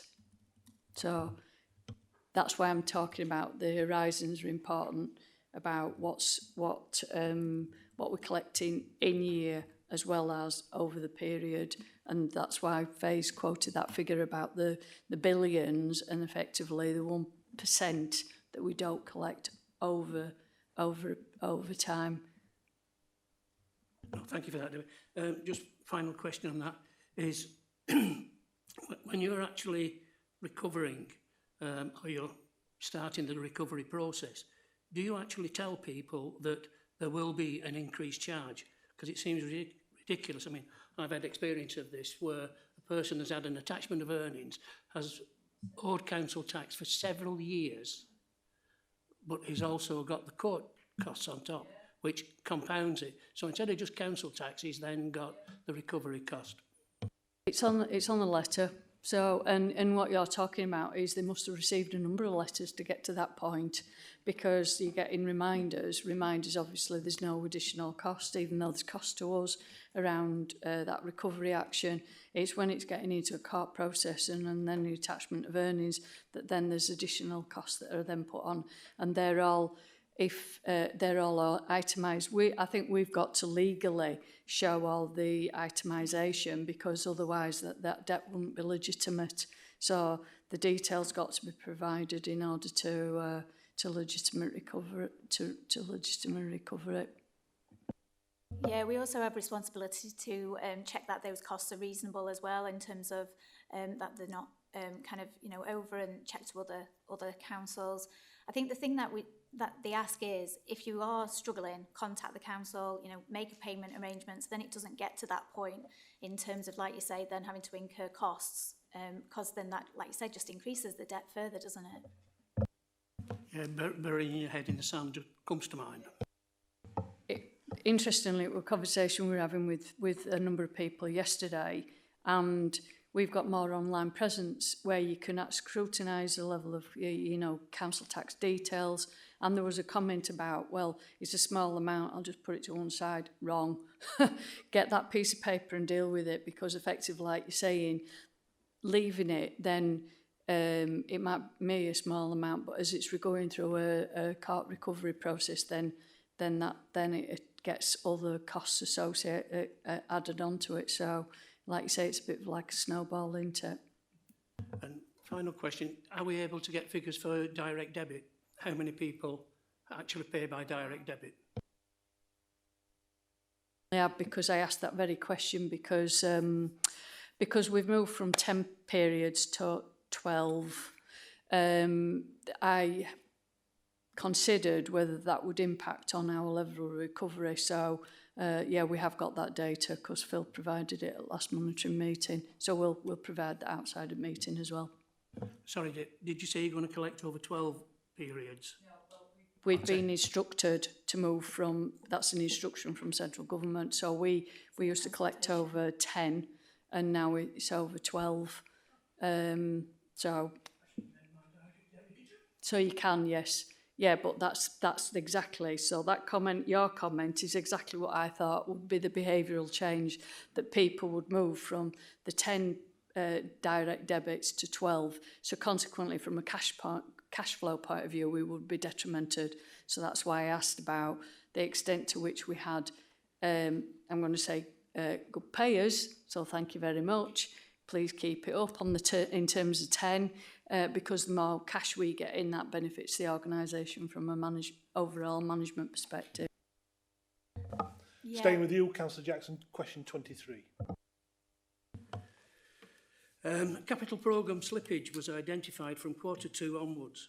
What were the main causes of that slippage, and were they consistent throughout the year? Okay, thanks.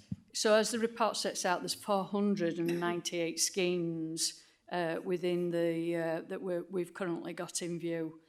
And just want to make the point that we've in terms of spend, it's 158 million against the budget of 229 million. So we've got a 70% delivery. Oh, yep, 70% delivery. I've had a look at those schemes and there's no specific categorisation. We've got the schemes slip for a number of reasons, whether it be at the beginning in terms of the approval process, the resource constraints about executing that in terms of delivery, contractual requirement, contractual related issues. So that's when the scheme's in situ, and then supplier related issues and management choice, because we've got some schemes where in terms of just managing the 498 schemes, we need to prioritise from that. It is a big capital programme for our organisation. So yeah, there's no one particular reason. It's a whole myriad of those different stages. As the paragraph saying in within here, there's 112 schemes that have not started and still at planning stage, which is 22% of the schemes. So based on the project budget, and I think I've mentioned before that our capital programme used to be about £100 million, and we've largely got about resources in order to deliver about £100 million. So that's in part where people, for the capital programme, people are wanting to make sure that they've got a commitment from full council that this scheme is definitely going to happen before actually progressing it. So consequently, only once the budget's been approved, then they start the work, because they don't want to undertake speculative work. So that's another reason why there will always be delays, because from a February start, by the time you've gone through the design stage, the procurement stage and the mobilisation stage, you could at least be talking 6 to 9 months. So we are always going to have that sort of lead in time. Thank you. We're going to move on to question 24, which I'm going to treat as the last question in this for item 6. I'll over to you, Rebecca. Thank you, Chair. Collection fund pressures were evident during the year. How did those provisions change by Q4, and what were the key factors influencing that movement? Thank you. Thank you, Councillor Booth. So I'm going to follow on and do council tax first, and then I'll come on to business rates, because obviously the collection fund covers both council tax and business rates. So in terms of the council tax, the variance in year is a 2.75 million deficit. That changed from 1.17 million at Q3. The main change is due to a drop in the long-term collection rate, which is due to an increase in the write-off of uncollectible amounts. So just following on from the last conversation. So we've had to write off more that we've deemed is uncollectible. So it's been through the full process, end-to-end process, in terms of if there has been a death, then it's kind of gone through the executor and it's got to the point whereby it needs writing off. Also, we've seen an increase in the bad debt provision, so obviously we have to provide for a percentage of the arrears, and there was a higher proportion of those arrears that have been in place for a number of years. So we have, if it's over so many years, we have a higher percentage. If it was like last year, it's a lower percentage that we include in that bad debt provision.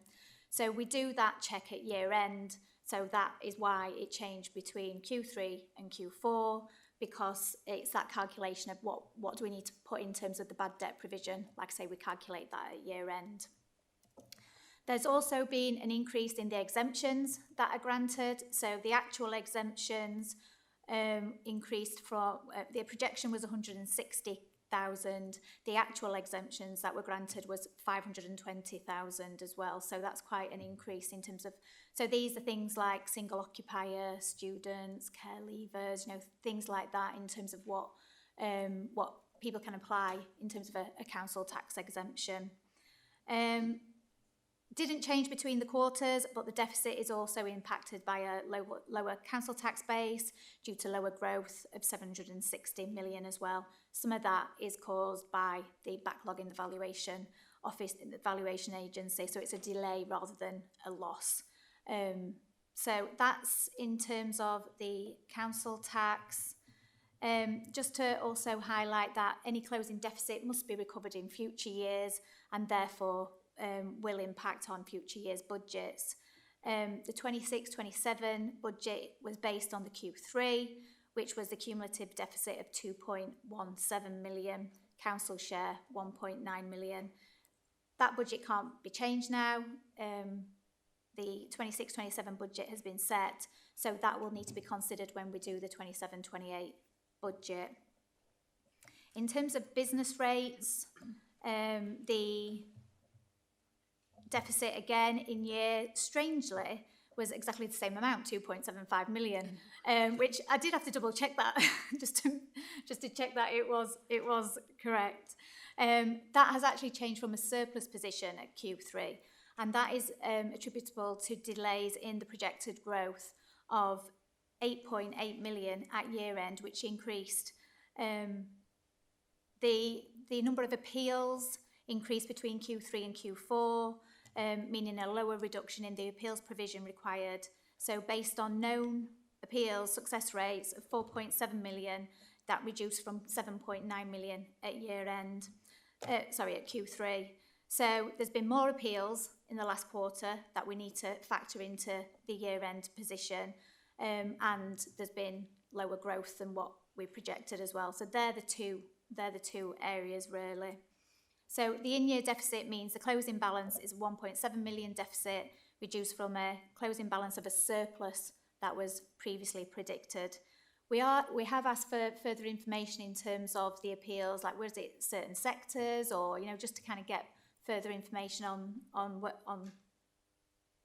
the where they were, really, to kind of understand in terms of that impact. So again, the closing surplus must be redistributed, or deficit must be kind of I don't want to say clawed back, but must be adjusted in future years' budgets. So again, we can't change the 26-27 budget, so we'll have to factor that into the 27-28 budget position. But again, we'll go through and we will update the growth assumptions in terms of new businesses, and as we've talked about before, there's also been the revaluation as well, so that's impacting on the business rates. So hopefully that answers your question. Thank you. Before we pop across to our elected members, if we've got any quick questions. Regarding item 6, is anybody on the committee who would like to ask? Jane? I'm going back a little bit to my previous questions. There are many services that we deliver that impact on whether people actually end up in adult social care. And I'm going through to, public health, housing, economic regeneration. So I'm sort of going back then to the Pathways to Work scheme. And Debbie, when you talked about us arriving at a balanced budget, you talked about grants, reserves, National Renewal Fund being postponed. We haven't taken the full amount of council tax rise that we are entitled to take. So inevitably there are going to be pressures. My question then goes back to Pathways to Work, because that's a really, getting people into work is a very effective way of keeping them well and healthy and part of the community. Am I right that currently is funded through a grant, and are we proposing to build that into our mainstream funding in the future? And if we don't, what sort of impact? It might work for a time, but then we'll be back where we started. I'm happy to take that. Thank you, Councillor Kidd. Largely, Pathways to Work and the Employment and Skills Service that I manage is largely externally funded through different provisions. So skills funding comes on an annual allocation, so it's less volatile than the employment support grants, which tend to come through investment opportunities like the Trailblazer, which we're one of 8 areas across the country that are piloting that element of work. We're expecting around October time to find out about any continued investment on based on the learning from the 8 trailblazers across the country and what government will do about ongoing investment in that area. We also take funds through the integrated settlement through SIMCA, and that funds our local growth fund activity that replaced shared prosperity fund. So that's the work with unemployed people and in work to progress.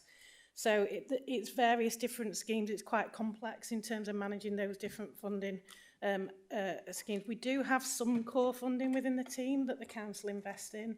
So that's our kind of like sustainable core, if you like, but it's very small based on the employment programmes tend to be from large grant investment that we scale up accordingly to deliver.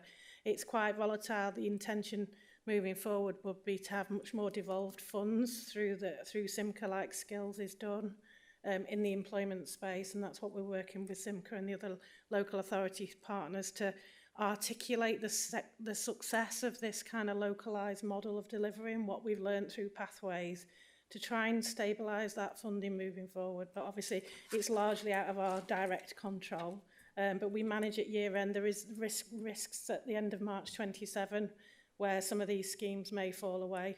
But there are new investments coming forward as well through the youth guarantee that we're exploring at the moment as well. So it's kind of piecing those together and making sure that we try and keep sustainable employment and skill support. But it is challenging, I have to say, it's challenging.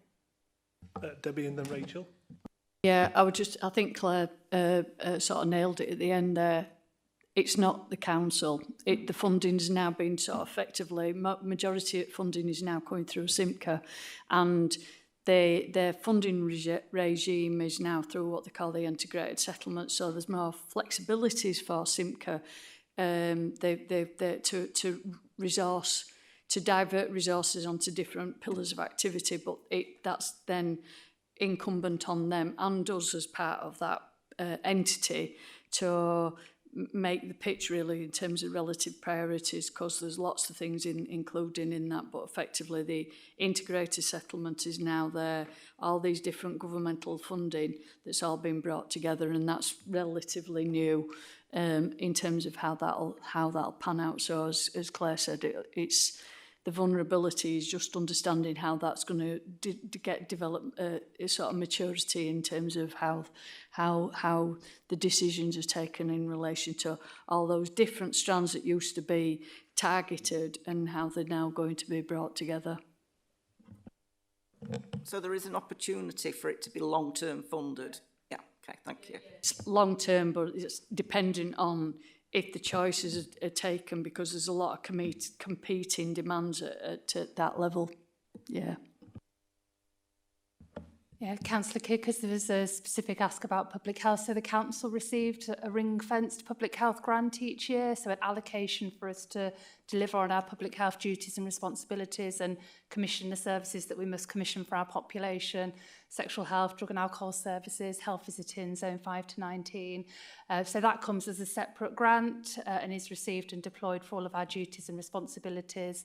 That said, about 1 in every 5 of our public health pounds funds what we call wider determinants work, so supports the health and wellbeing aspects of things in Dan's team, in regulatory services and the teams that work around air pollution, in adult social care, around domestic violence and some of the homelessness prevention that we heard earlier, and then in children and young people funding into family hubs as well. So we have that grant which is protected and ring-fenced for public health activity and is sustained and has actually had a small uplift this year as well.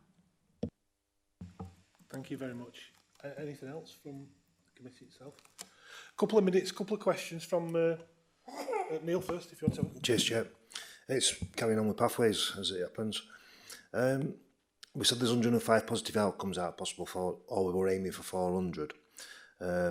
Is it possible to identify what the positive outcomes were, whether they were paid employment, sustained employment, apprenticeships, qualifications? Have you got a split of that? And also possibly by different area? We are developing a lot of we're using Power BI to build a real system. It's our commitment to test and learn in standing up the Trailblazer. It was all about understanding the data and making sure that we had a really comprehensive picture. So we do have that. The outcomes 105 is paid employment. We do capture other outcomes where people move into volunteering or education, for example, but we're measured on those clear paid job outcomes, and there's certain evidence requirements that we have to put on the system to make sure that they're agreed. So they are confirmed job outcomes. We also track sustainable jobs at 13 and 26 weeks, and that's another measure that we're challenged on, and make sure that we've got that follow-up and that in-work support. And because we deliver a system that's supporting people that are quite far away from work, those that are, you know, pretty easy to support into work, and then we've got a support program that actually helps people progress once they're in work, we're able to make sure that people move through our support team depending on where they are in that journey. So those 105 outcomes, the team will still be in contact and trying to support those people. We have got data as well from all the participants that we support, where they're from, so we've got maps in terms of where the concentration of engagement is across the city, and where those job outcomes are achieved, again in comparison to where they are geographically. So we do have that in-depth data, so we can provide further breakdowns. We've got all sorts about age range, how long it takes different cohorts to convert into employment and other things. So we're really trying to learn from what that support model does and how we understand the outcomes that we're actually pulling through. I hope that answers your question. Thank you. So just in addition to that then, so you've identified who they are, and they're all, every 105 is 105 individuals. It's the same person can't be counted twice. Do you also know where the people have been enrolled and put through the system? So effectively, what's the difference in terms of outcome from councils and advanced employment hub, community and volunteer organisations, other commission partners, joint working between any of these? Have you got any breakdown of that to be able to identify what the best way for Pathways to work is? And also, have you thought about the effect of how your funding continues from one year to the next? As I understand it, this funding is available for 3 years. The council website saying you can apply up to like April 19th or something like that, and then there's going to be a period of time for you to be able to decide who's getting that funding. Now, if you've been successful in year one and you've done a good job up to March of year one, you've now got no funding until council says whether you're going to carry on into year two. How are you making sure that that gap doesn't appear? Because if you imagine you've got all these people who are actively working towards a common goal of getting people back into work, and then for 2 months they've got no funding. How are they expected to carry on? Or do you just simply say, well, tough, we're going to have to wait until we make that decision, and then, right, we're back onto it, yeah, you can have it. But in that 2 months, they've lost everybody else who's standing onto it, all the staff that's been involved with it. It's made it a very destructive part of the actual process. And if that has happened, what are you going to do to make sure in year three it doesn't happen again? Thank you for your question. In terms of the breakdown and the data, yes, we do have that in terms of how our grant providers are performing in terms of the participants that they sign up and what their outcomes look like. So we can break that down to internal staff provision, the ambition coaches, etc., and the commission providers. The complication is where people are working with our internal team and they might get referred on to a provision because that's right for them. So it's not an either or, it's a joined up system where we commission provision that complements the coach model and that continuous personalised support. So we do have the data, but sometimes it's caveated with, it's hard to look at it in isolation for both provision because often people have that whole package of support.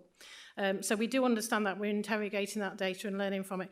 In terms of the commissioning for the grant, it's done via grant scheme, so not a tender, so it's more dynamic, it's quicker, and it's more appropriate for the VCS sector, which are largely the delivery organisations for Pathways for us.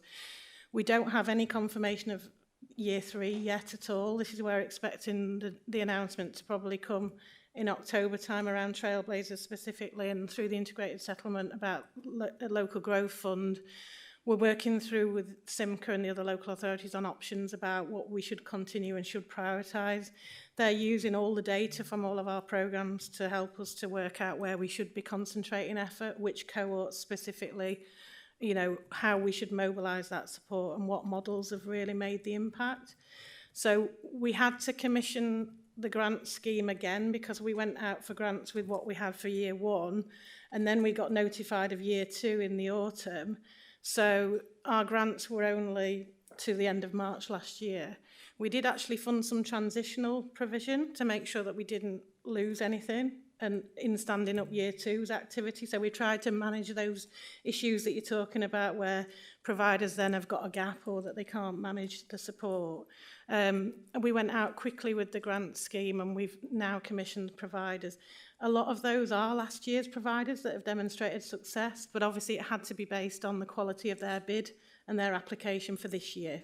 So it's not just based on how well they did for us last year, it's also based on what we need and what the demand looks like coming through and what services are most appropriate for the people on the scheme.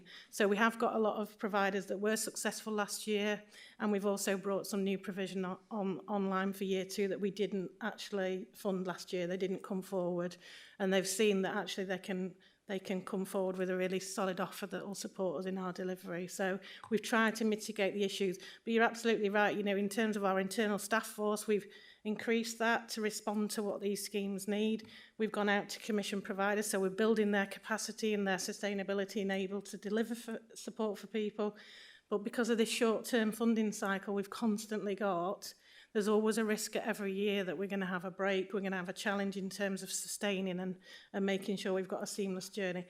Our ideal would be, give us a long-term funded programme, you know, 5 years minimum, I would suggest, to make sure that we can fully embed and remove some of these risks from the system. But we're not there.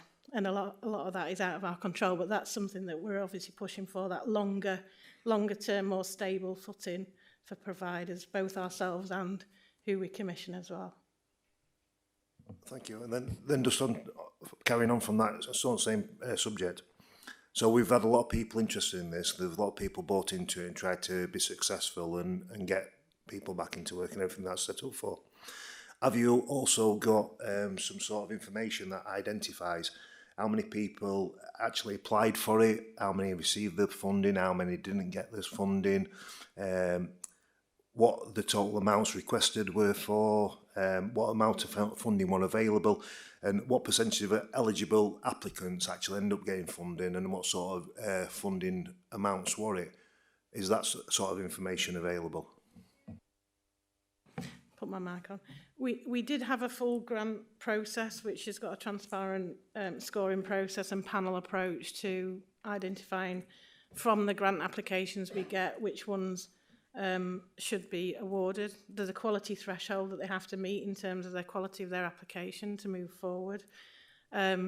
We've only got an infinite amount of funds, so it was a competitive process, but we do hold the whole data around who's applied, what it was for, different values, very different contexts, and the panel approach to assessing which schemes, based on our learning from year one, we're going to support us most in year two. So the scoring from those panel members will lead through into the success or not. But we are trying to work with the providers that maybe didn't meet threshold or weren't quite right for this scheme. And they're often being supported through, for example, Adult Skills Fund, where it's more community-centred and engagement activity. We've been able to fund some of the providers that weren't successful on pathways through other schemes. So we're trying to support and make sure people don't lose out and just feel like, well, I'm not engaging with it now. I've been unsuccessful. There is another process to make sure that we work with providers to support their activity, but it might not be that it's right under this scheme, if that makes sense. And then, so just on the panel, because you just brought up the very important part.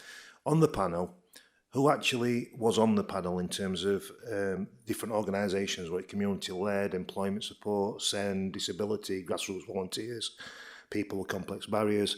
Were all these included in your panel to make sure that you got a good overall understanding of the people that's going to be going through pathways and how you are going to support all different cohorts of the entire Doncaster population?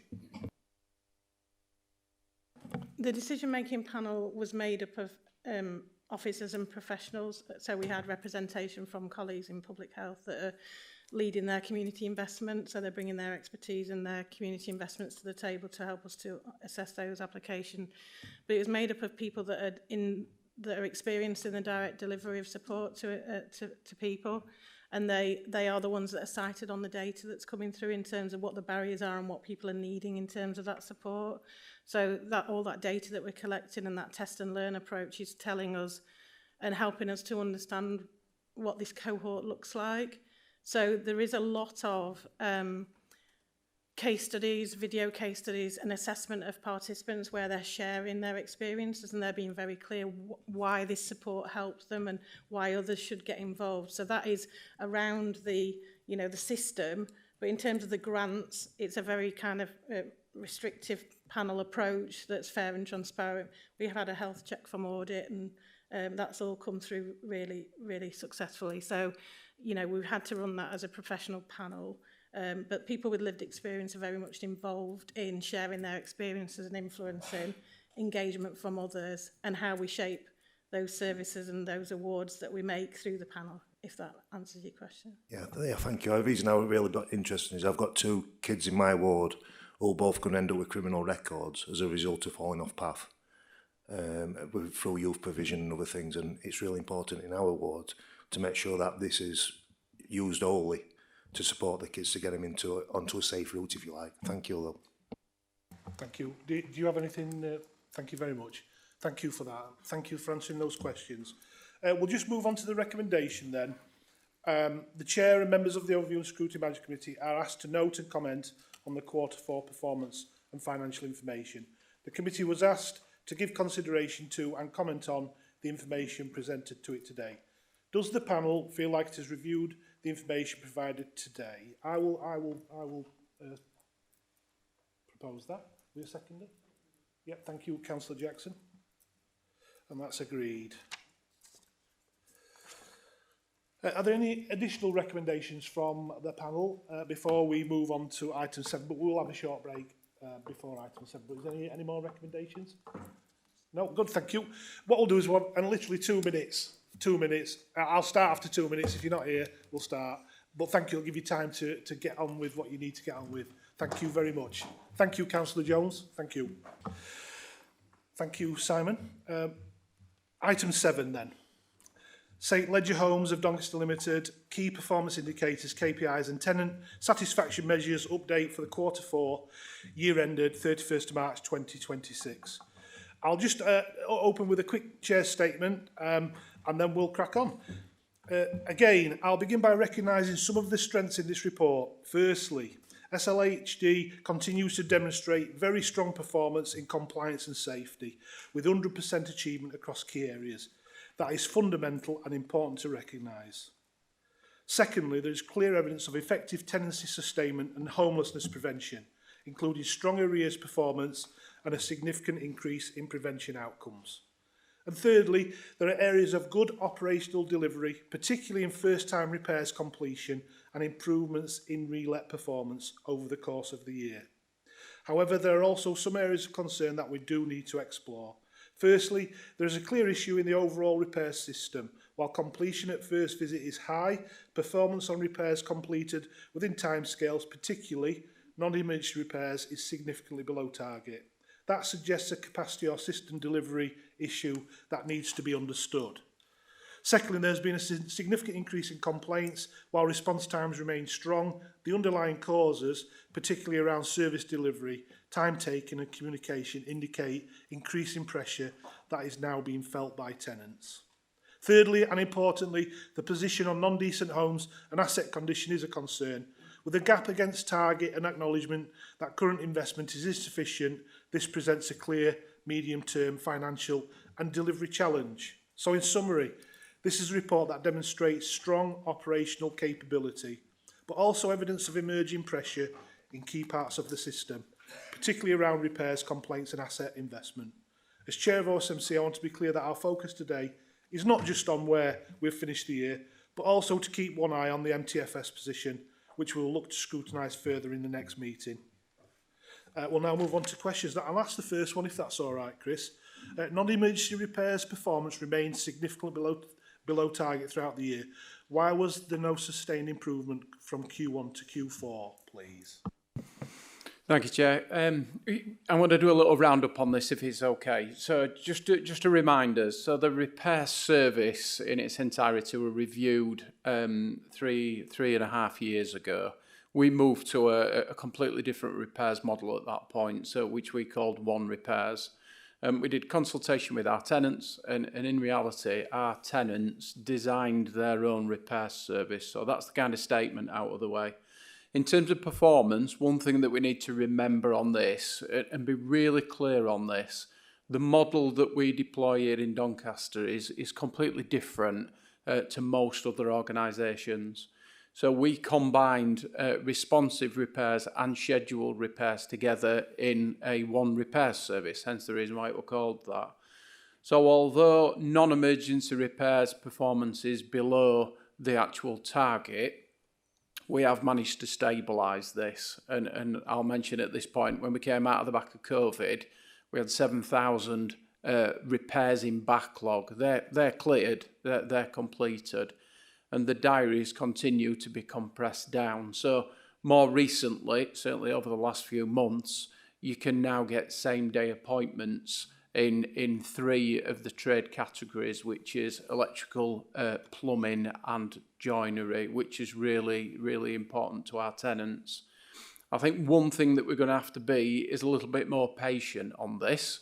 As those diaries compress and as those appointments become available, the turnaround time will start to come down. So I think I would ask just for a little bit more patience on this. And if anybody's interested, we'll be able to provide some further data that supports the position. I think also it's just to mention that demand this year has been really high, and it continues to be high.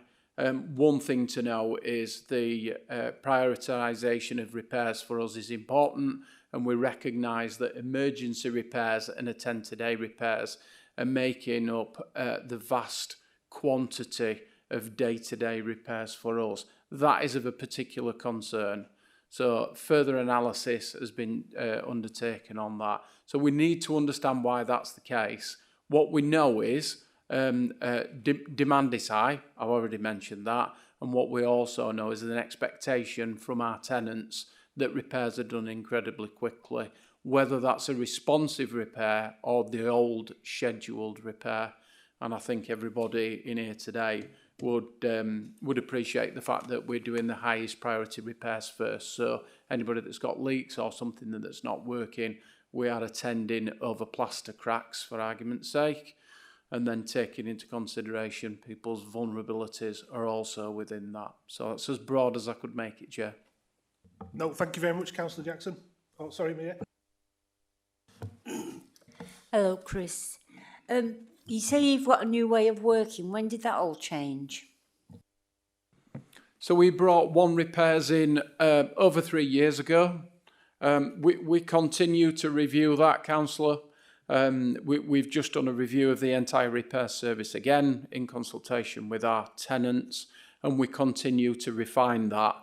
We're on the fine grain refining now, so we're in a position where the model's working as we'd like it to work. However, as I mentioned previously, we are attracting lots of attend-to-days and lots of emergencies.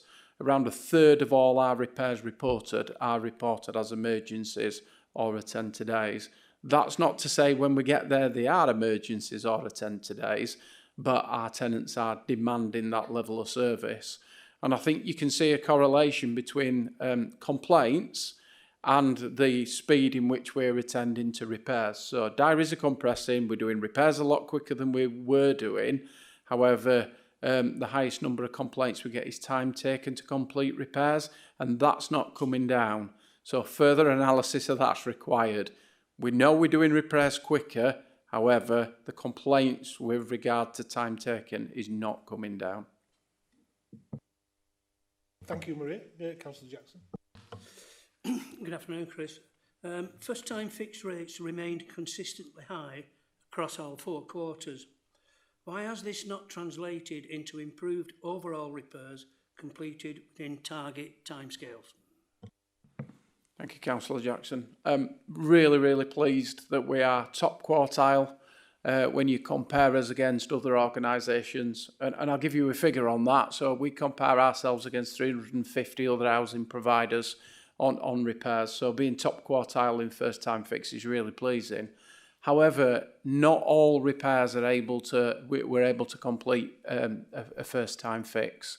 Sometimes, you know, our tenants may report a repair that's quite simple. It could be a leak from under a sink. I'll give a basic example. And when we get there, actually, it's part of a kitchen that needs to come out. Clearly, we don't have that available on our trades vans that day, so we have to make a different appointment. I think first-time fix rates, there's some science behind that. To be able to have a first-time fix, you have to have the part on the vehicle. You can't leave the property to go get the part from somewhere else. And the scheduling system that we use also doesn't allow that. So it is a follow-on appointment, unfortunately. But we do try to minimise that as much as we can. I think there's also an increase in expectations. A lot of the repairs that we're now starting to attend to are more complex. You'll be aware we completed Decent Homes programme in Doncaster. It feels like a lifetime ago, but 15 to 20 years ago, those components are starting to fail. So it's not as simple as going along and swapping a tap washer. We are starting to see bigger components failing as the stock is starting to demand the start of Decent Homes too. So what you're saying then, Chris, is that it's the tenant that reports the actual repair, so there's no pre-inspection, so you're going blind? Yeah, absolutely right. For us to send an inspector out first would be just a complete waste of money. We've got 500 trades that work with us, and they're all fully qualified tradespeople. We don't need an inspector to go in front of a tradesperson. They all know what they're doing. What we do, however, is we call ahead. So when our tenants report a repair, we confirm that appointment. They'll give us a description, and we use something called key facts. So we're hopefully going to get the repair right first time, that descriptor. We'll send that tenant a text message to say, just confirming your appointment. They also get follow-up text messages to confirm that appointment, especially on the morning of that appointment, with a dedicated telephone number on to say, give us a call if you can't make the appointment. Just before we set off, the tradesperson will ring the tenant, making sure that they're in. Because what we don't want to be doing is travelling across the city, wasting money on fuel and time. And we'll try, with the tradesperson, to try and diagnose what that repair is. And more often than not, we get that right, just guaranteeing that we've got the part on the vehicle. Obviously, not all of our tenants are skilled in being able to diagnose a repair. And with the best will in the world, they might not be able to diagnose that. So, no, we don't use inspectors. That's quite old-fashioned. No organisations use inspectors anymore for general repairs. When you imagine we're doing 75,000 repairs a year, that would be a fairly significant inspection team to inspect 75,000 repairs.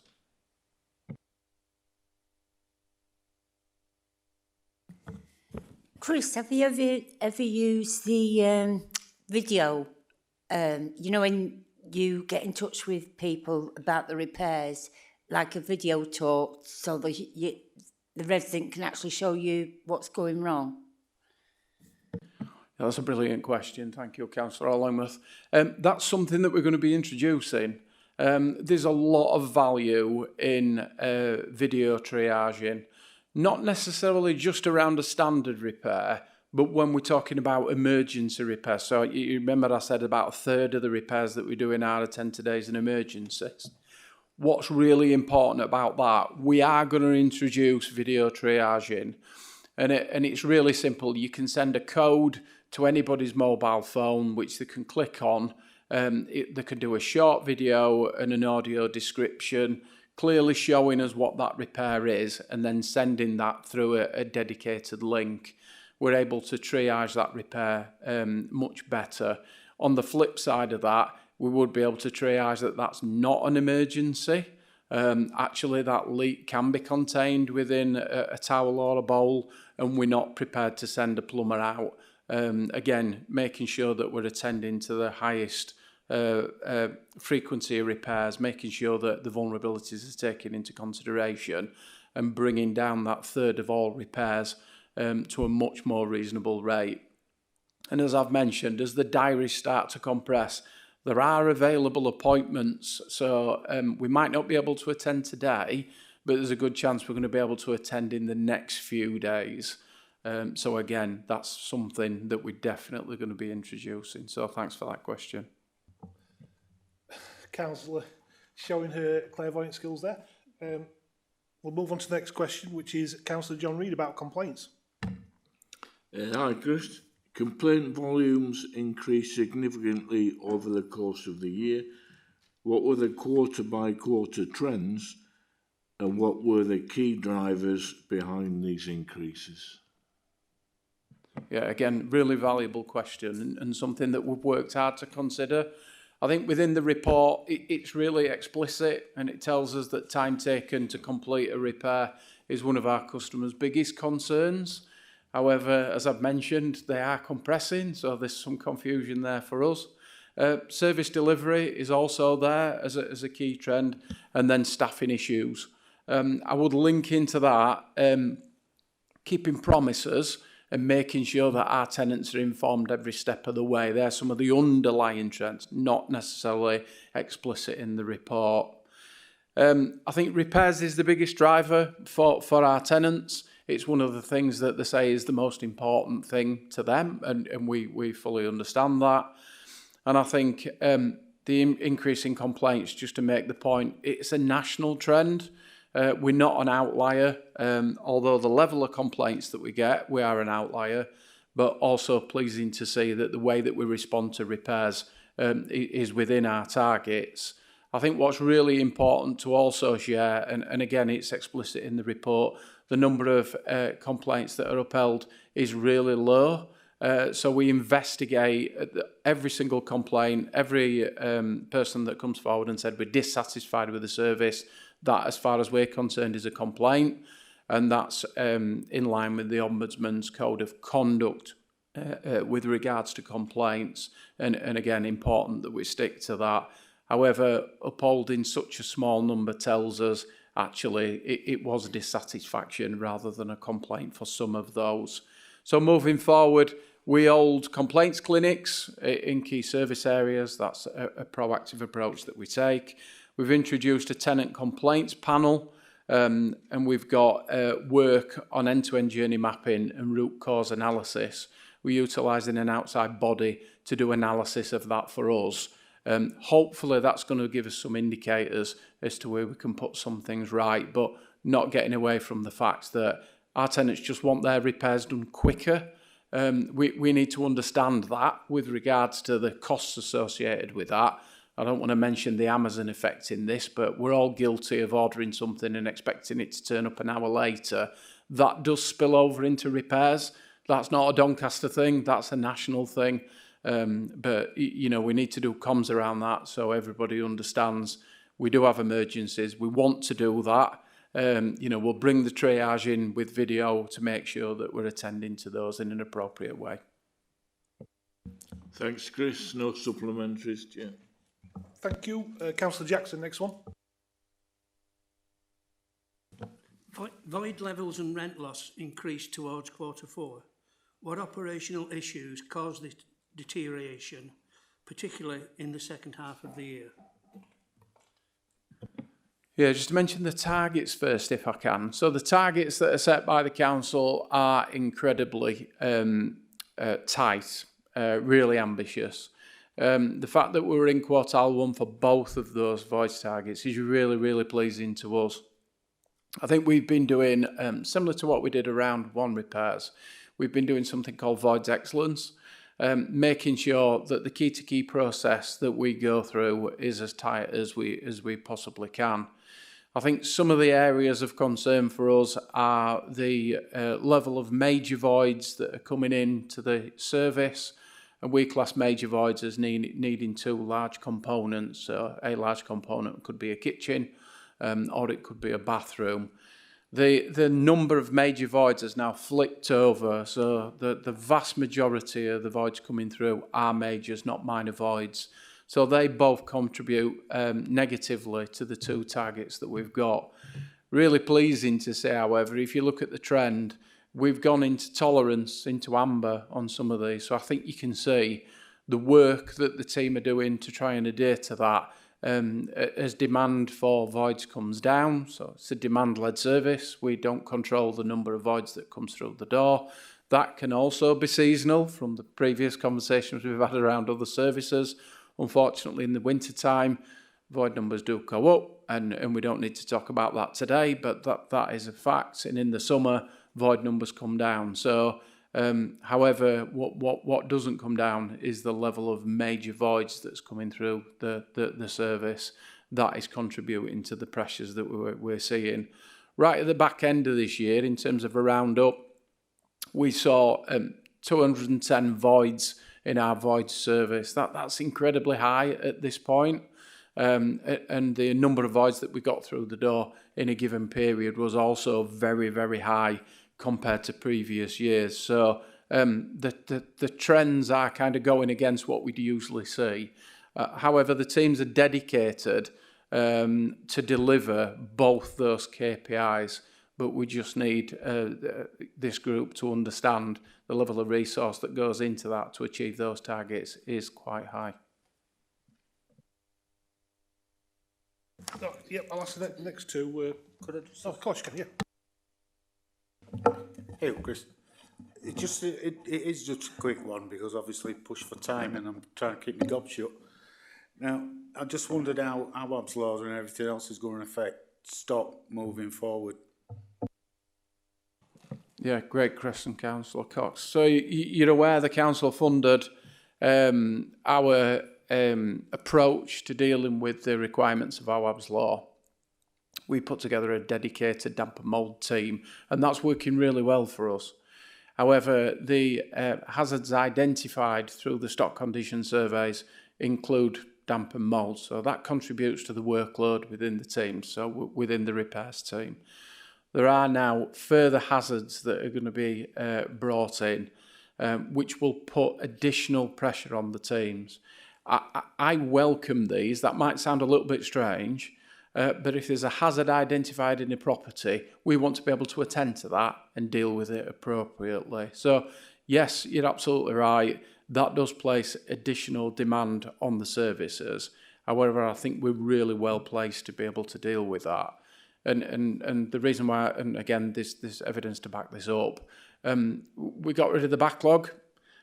We've compressed the diaries down. We've not moved any of that resource as of yet. So we've been able to absorb more workload with the same resource. So doing more with the same resource is always good to be able to share. Thank you. Just to explain, average relet time showed some improvement during the year. What specific operational changes led to that improvement, and why did it not translate into improved void performance overall? Yeah, another great question. So I think the reasons for the improvement are the Voids Excellence Programme. So, you know, the key-to-key process that we went through reviewing that. These are minor improvements that we're making. These are not going to deliver, you know, days worth of improvements. That's not there anymore. We've dealt with that. I think improved planning. I think that's been a key for us. Making sure that we've got the materials available on the day that our trades are attending.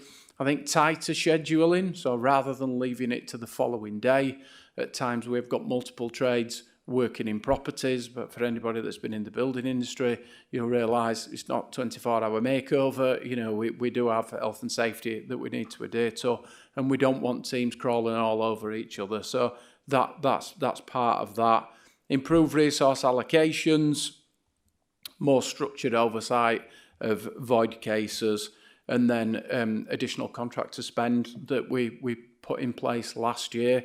We do try to minimise contractor spend. It is expensive. certainly more expensive than using his own resource. However, those improvements, they didn't translate into better overall void performance. There's been a significant shift in the nature of voids, as I've mentioned, whereas before it would be minor repairs, checks, compliance checks. Now we're having to do significant plastering, partial rewires, kitchens, bathrooms. That's unfortunately translating in longer turnaround times. But yeah, again, still driving towards those targets. Thank you. Non-decent homes reduced from Q3 to Q4. How much of this improvement was due to reclassification of stock condition versus actual physical improvement works, Chris, please? Yeah, thank you for the question. Very small numbers with the reclassification. The vast majority of the reduction in decent homes are down to category 1 hazards. As I've mentioned before, lots of our cat 1 hazards, certainly from a tenant's perspective, are quite minor. So access can be a difficult one for us. We always give the example of a cracked kitchen socket where the plastic's cracked on the outside of the socket. That's a category 1 hazard, so that's a non-decent property. But for a tenant that's not reported that, they don't really want to take time off work to allow us in to do it. However, that is the case. 2 other examples as well, both relate to smoke alarms and CO detection, so detection within a property. You know, we've all been blighted by this. If your smoke alarm's beeping, more often than not, you're going to take it down. If they take it down, don't report that or don't put one back up. Again, it's a Cat 1 hazard. Again, they're not going to be very keen to allow us back in to replace that. So the vast majority are in relation to detection rather than anything else. Thank you. Touching on sickness, Councillor Reid. Yeah, hi Chris. Sickness levels increased towards the end of the year. What impact did this have on the service performance, particularly in the important areas of repairs and customer-facing services? Yeah, thank you for the question, Councillor Reid. So absence levels, they have a significant impact on the service, especially frontline services such as repairs. As you can appreciate, we're then having to either reschedule those appointments through other trades, or if that's not possible, we're having to cancel those appointments and book them in at a later stage. More often than not, you are going to get a complaint as a result of that. We have a dynamic resource scheduling system. You'll have heard me say DRS on a number of occasions. That's what that stands for. It can reprioritise all repairs for you. We don't need a person to do that. However, you know, once the system's full, it is full, and we would have to cancel repairs off the back of it. We always prioritise the highest priority repairs first, so it would be the lower category repairs that we're going to get cancelled. So category 3, 4, 5 and 6 repairs will get cancelled over category 1 and 2 repairs. Councillor Hollisworth. Thank you, Chair. Hiya, Chris again. What was the trend in cost of service delivery over the year, particularly in relation to repairs and maintenance? And did increased demand or delays impact overall efficiency? Yeah, again, another great question, thank you. So in year, demand profiles and volumes for the year were generally consistent with previous years. Winter demand this time was slightly higher, warmer months are usually than warmer months. Volume for the year was consistent, as I've mentioned previously, with around 75,000 repairs a year, and that's consistent with this last financial year. So, as I've mentioned, I don't want to repeat it again, the shift for us is emergencies and requests for same-day appointments. So hopefully that's answered your question. It has, thank you, Chris. On Councillor Jackson, on to tenant satisfaction. Tenant satisfaction remained broadly stable but declined slightly in some key areas. How did satisfaction change across the year and what were the main factors influencing these changes? Yeah, thank you, Councillor Jackson. Yeah, a slight decrease in satisfaction there. However, the kind of themes on this are repairs, ASB, neighbourhoods. So in terms of repairs, I've mentioned the demand. I won't go back over that. I think timescales, policy is also an issue. So where they may initially complain that time taken to complete a repair has been too long, if it's within policy, we will respond accordingly, and then we'll get a complaint back saying, well, I'm going to complain about the policy then, which is not unusual for us. ASB, I think, is also an issue and a dissatisfaction for some of our customers. I think one thing to be really clear on, there's a grey fine line between ASB, where we have the powers to be able to deal with that, and criminality within an area. However, our partnership approach is to work with South Yorkshire Police to understand what they can do to support, what we can do to support our tenants. Sometimes that complaint can be ASB within an area not relating to our tenancy, and we have absolutely no powers to be able to deal with that. But again, working within the partnership to be able to solve that if possible. And then in terms of neighbourhoods, that's the wider neighbourhood issue. If it's one of our properties, yes, we have powers within the tenancy. If it's an owner-occupier, again, not as easy to deal with. But again, just adopting that partnership approach. That could be an environmental issue with regards to a next-door neighbour. We would engage our partners within the council to try and solve that. We're not going to repeat the question on complaints. We've covered that. Question 12, please, Maria. Thank you, Chair. Hello, Chris again. KPI 3, average days to relet standard properties. I know you continue to review and plan your work proactively. What are your plans going forward to improve this? Yeah, thank you. I've mentioned the Voids Excellence Programme. For us, ending the year at 25.7 was quite painful, just above target. However, the latest performance for us is 22.2 days against the target, so that's the more recent figures. We've made lots of improvements towards this, and as I've mentioned, we compare not just favourably, but we are performing in quartile 1 when you compare us nationally. So I think there's still some manoeuvring on this, Councillor Longworth. I think there's still some minor changes that we will want to bring in. I think this KPI will continue to fluctuate between tolerance and hitting target. It's a very, very challenging target. However, we're absolutely dedicated to try and hit that. Thank you. Yep. Chris, do you by any chance have teams go out? So if a house needs electrician, a plumber, a roofer, you will actually have those three go out at the same time in the same van with the right equipment? Yeah, so that would be more of a planned approach. So that would be the old-fashioned scheduled repair. So we combined both the responsive and scheduled repairs together. That does happen. However, one area that we've recognised, we've made that quite difficult for ourselves. So we're just currently reviewing how we do the larger type works. And this is really just in preparation for the Decent Homes 2 programme starting in our near future over the next few years. Being able to do that work in a calendar, putting appointments in, it's not worked for us. That's us being really open and transparent about that. It requires a different type of scheduling. So we've got plans in place to review that with the potential to not take them out of the diary system. We still want to be able to give our tenant a date when they ring up. But we recognise that's not a responsive repair.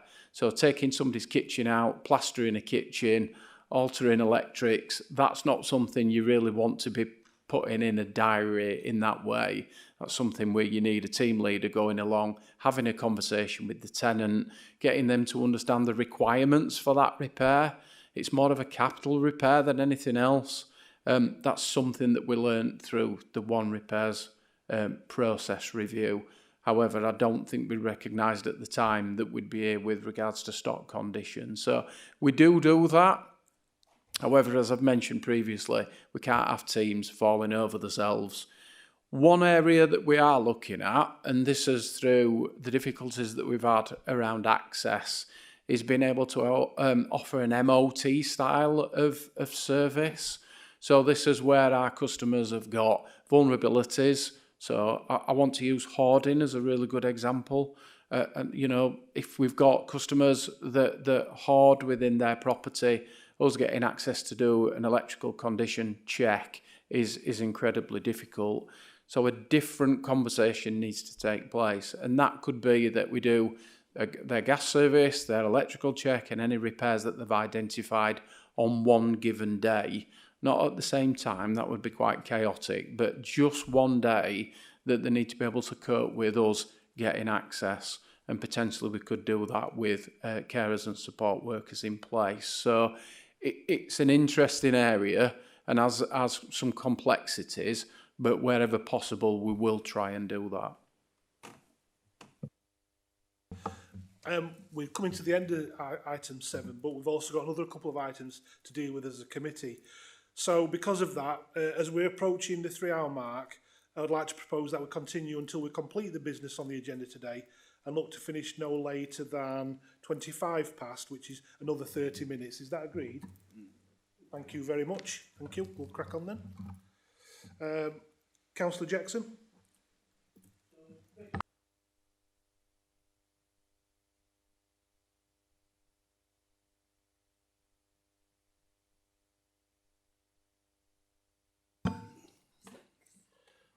I'll get a memory one of these days. Start again, sorry Chris. The Council and St Ledger Homes Doncaster are delivering 5 domestic energy efficiency schemes, primarily focused on supporting vulnerable tenants and residents. Can you tell me how these tenants and residents are actually identified? Yeah, sorry, I think this has been answered by the council, I believe. Let me just try and answer it fuller if I can. What we do as St Ledger Homes, we oversee the delivery of the capital investment schemes. These are aimed at delivering energy efficiencies. The initial programme were around solid wall homes. So this is where homes had no cavity and no way of insulating it, and applying the external wall insulation schemes. So in 25-26, the schemes that we delivered were Hexthorpe, Hyde Park and Town Centre, Conisbrough, Tickle and Mexborough, Stainforth, Thorn, and then a roof and insulation programme at Edlington. Just to be really clear about what this strategy is, this is a fabric-first approach that we're talking about. We're not applying technologies at this point, so we're not applying high numbers of air source heat pumps or solar or a combination of those two things. The whole strategy is around making that home as insulated as we possibly can, reducing those bills. So in fairness, that's been the identification for us at this moment in time. I think this will change. It's always been born out of the back of the grant funding schemes that have been available. I think that'll probably pivot now towards more technologies as we see that cost of technology coming down. And initially, that was quite a serious amount of money that we were talking about per property. However, I think the strategy that the council and St Ledger have adopted has been absolutely the right one, and we can see the cost of those technologies tumbling down. I think you'd like to. Yeah, thank you, Chair. And just to build on that about the good working between St Ledger and the council, for the kind of private sector rented and those that own their homes privately, there is criteria generally around lower incomes. So things like the indices of multiple deprivation is often used as a kind of proxy to understand where to target. And we've got an active approach to resident engagement. We've got a dedicated telephone line and web forms in terms of allowing residents to direct them to the appropriate grant and resources that's appropriate to them. We've got neighbourhood sustainability officers that work in our localities, offering a balance of targeted response approach to residents to help them get appropriate grant support that's appropriate for them. And since 2021, we've achieved £19 million worth of housing retrofit funding through our various applications, and we continue to do that. Thank you for completing that picture. Thank you. Yep, Frank. Just going back on that, Chris, many years ago, the Housing Department had a management system called HMIS, Housing Management Information Service. What system do you actually use today? Yeah, is that in relation to energy efficiency or? No, it was a management system that controlled everything. So it told you what the property was, what repairs had been done to the property. The only thing it didn't identify was the actual tenant, because that was on a register.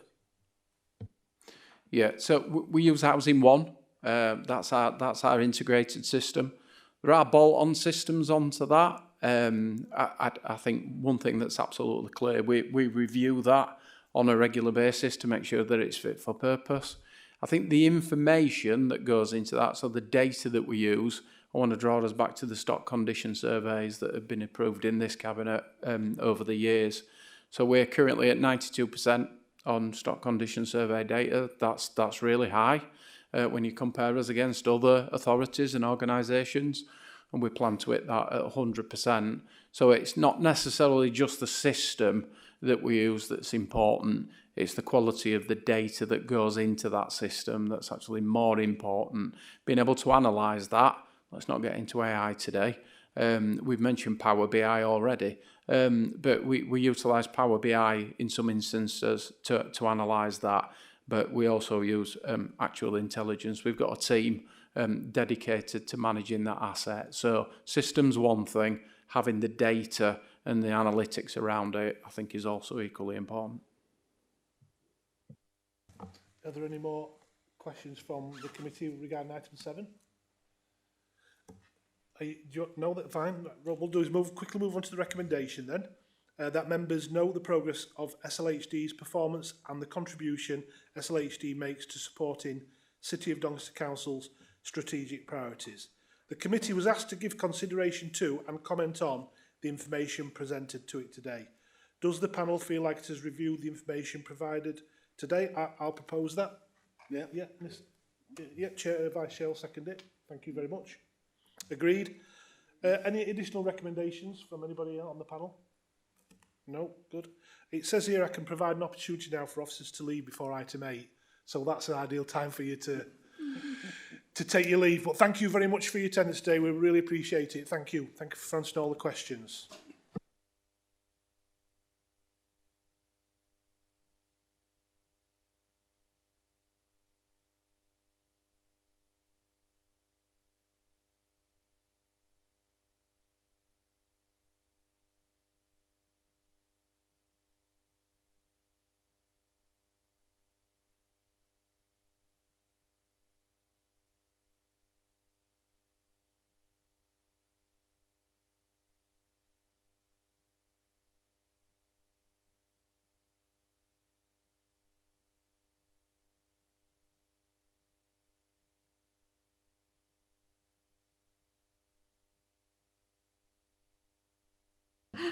Hi there. Right, I'll go on to item 8, which is the Overview and Scrutiny Annual Report for 25-26, pages 133 to 166.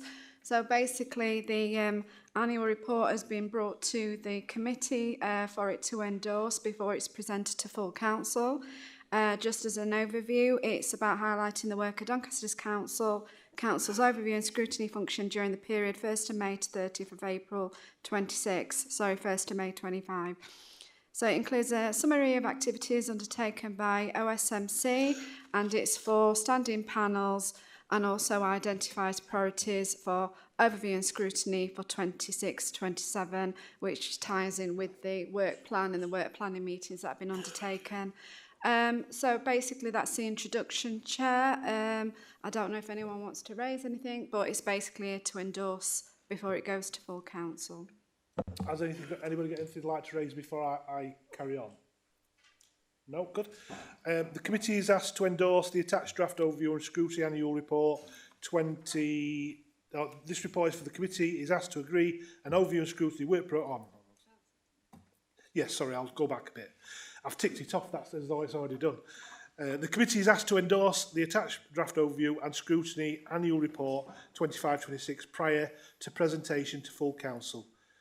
Need to be seconded and agreed. Can I have someone to second it? Thank you very much. And do we agree? We can move forward with that? Thank you. I wish I'd not ticked off earlier. It's okay. Right, item 9. Yeah. On to item 9. So the first report of the year is, as you're aware, during the year we do bring the work plan as an update and we bring the forward plan for information. But this first report is here to formally agree the work plan. Many panels and the committee has been undergoing work planning meetings and they've agreed theirs. Most of them are updated in the copy in the agenda pack. I did circulate the one with the updated regeneration and housing work plan by email because that came after agenda publication. And to note, communities and environment work planning meeting will take place on the 24th, so we will update after that. So that's in Appendix A, and the recommendation there is to approve that, noting it'll be regularly reviewed and updated and brought to the panel. I'll just go on to the forward plan, Chair. So I just wanted to bring to your attention forward plan, which does begin on page 180.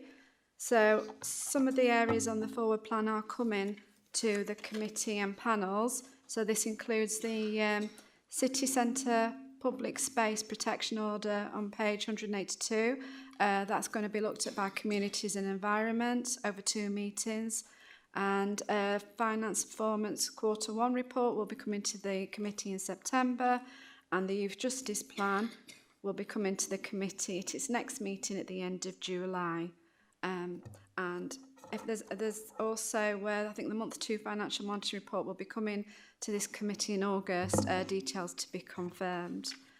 Finally, in Appendix C, it includes the terms of reference and appointment of the Joint Health Overview and Scrutiny Committee. So that's the Regional Health Committee that is represented by Doncaster and also Nottingham and Derbyshire, Sheffield, Barnsley and Rotherham, I think, and that's in Appendix C. So it's an opportunity to note that at the beginning of this year. Thank you. Thank you, Caroline. I'll pull them all together in a recommendation then.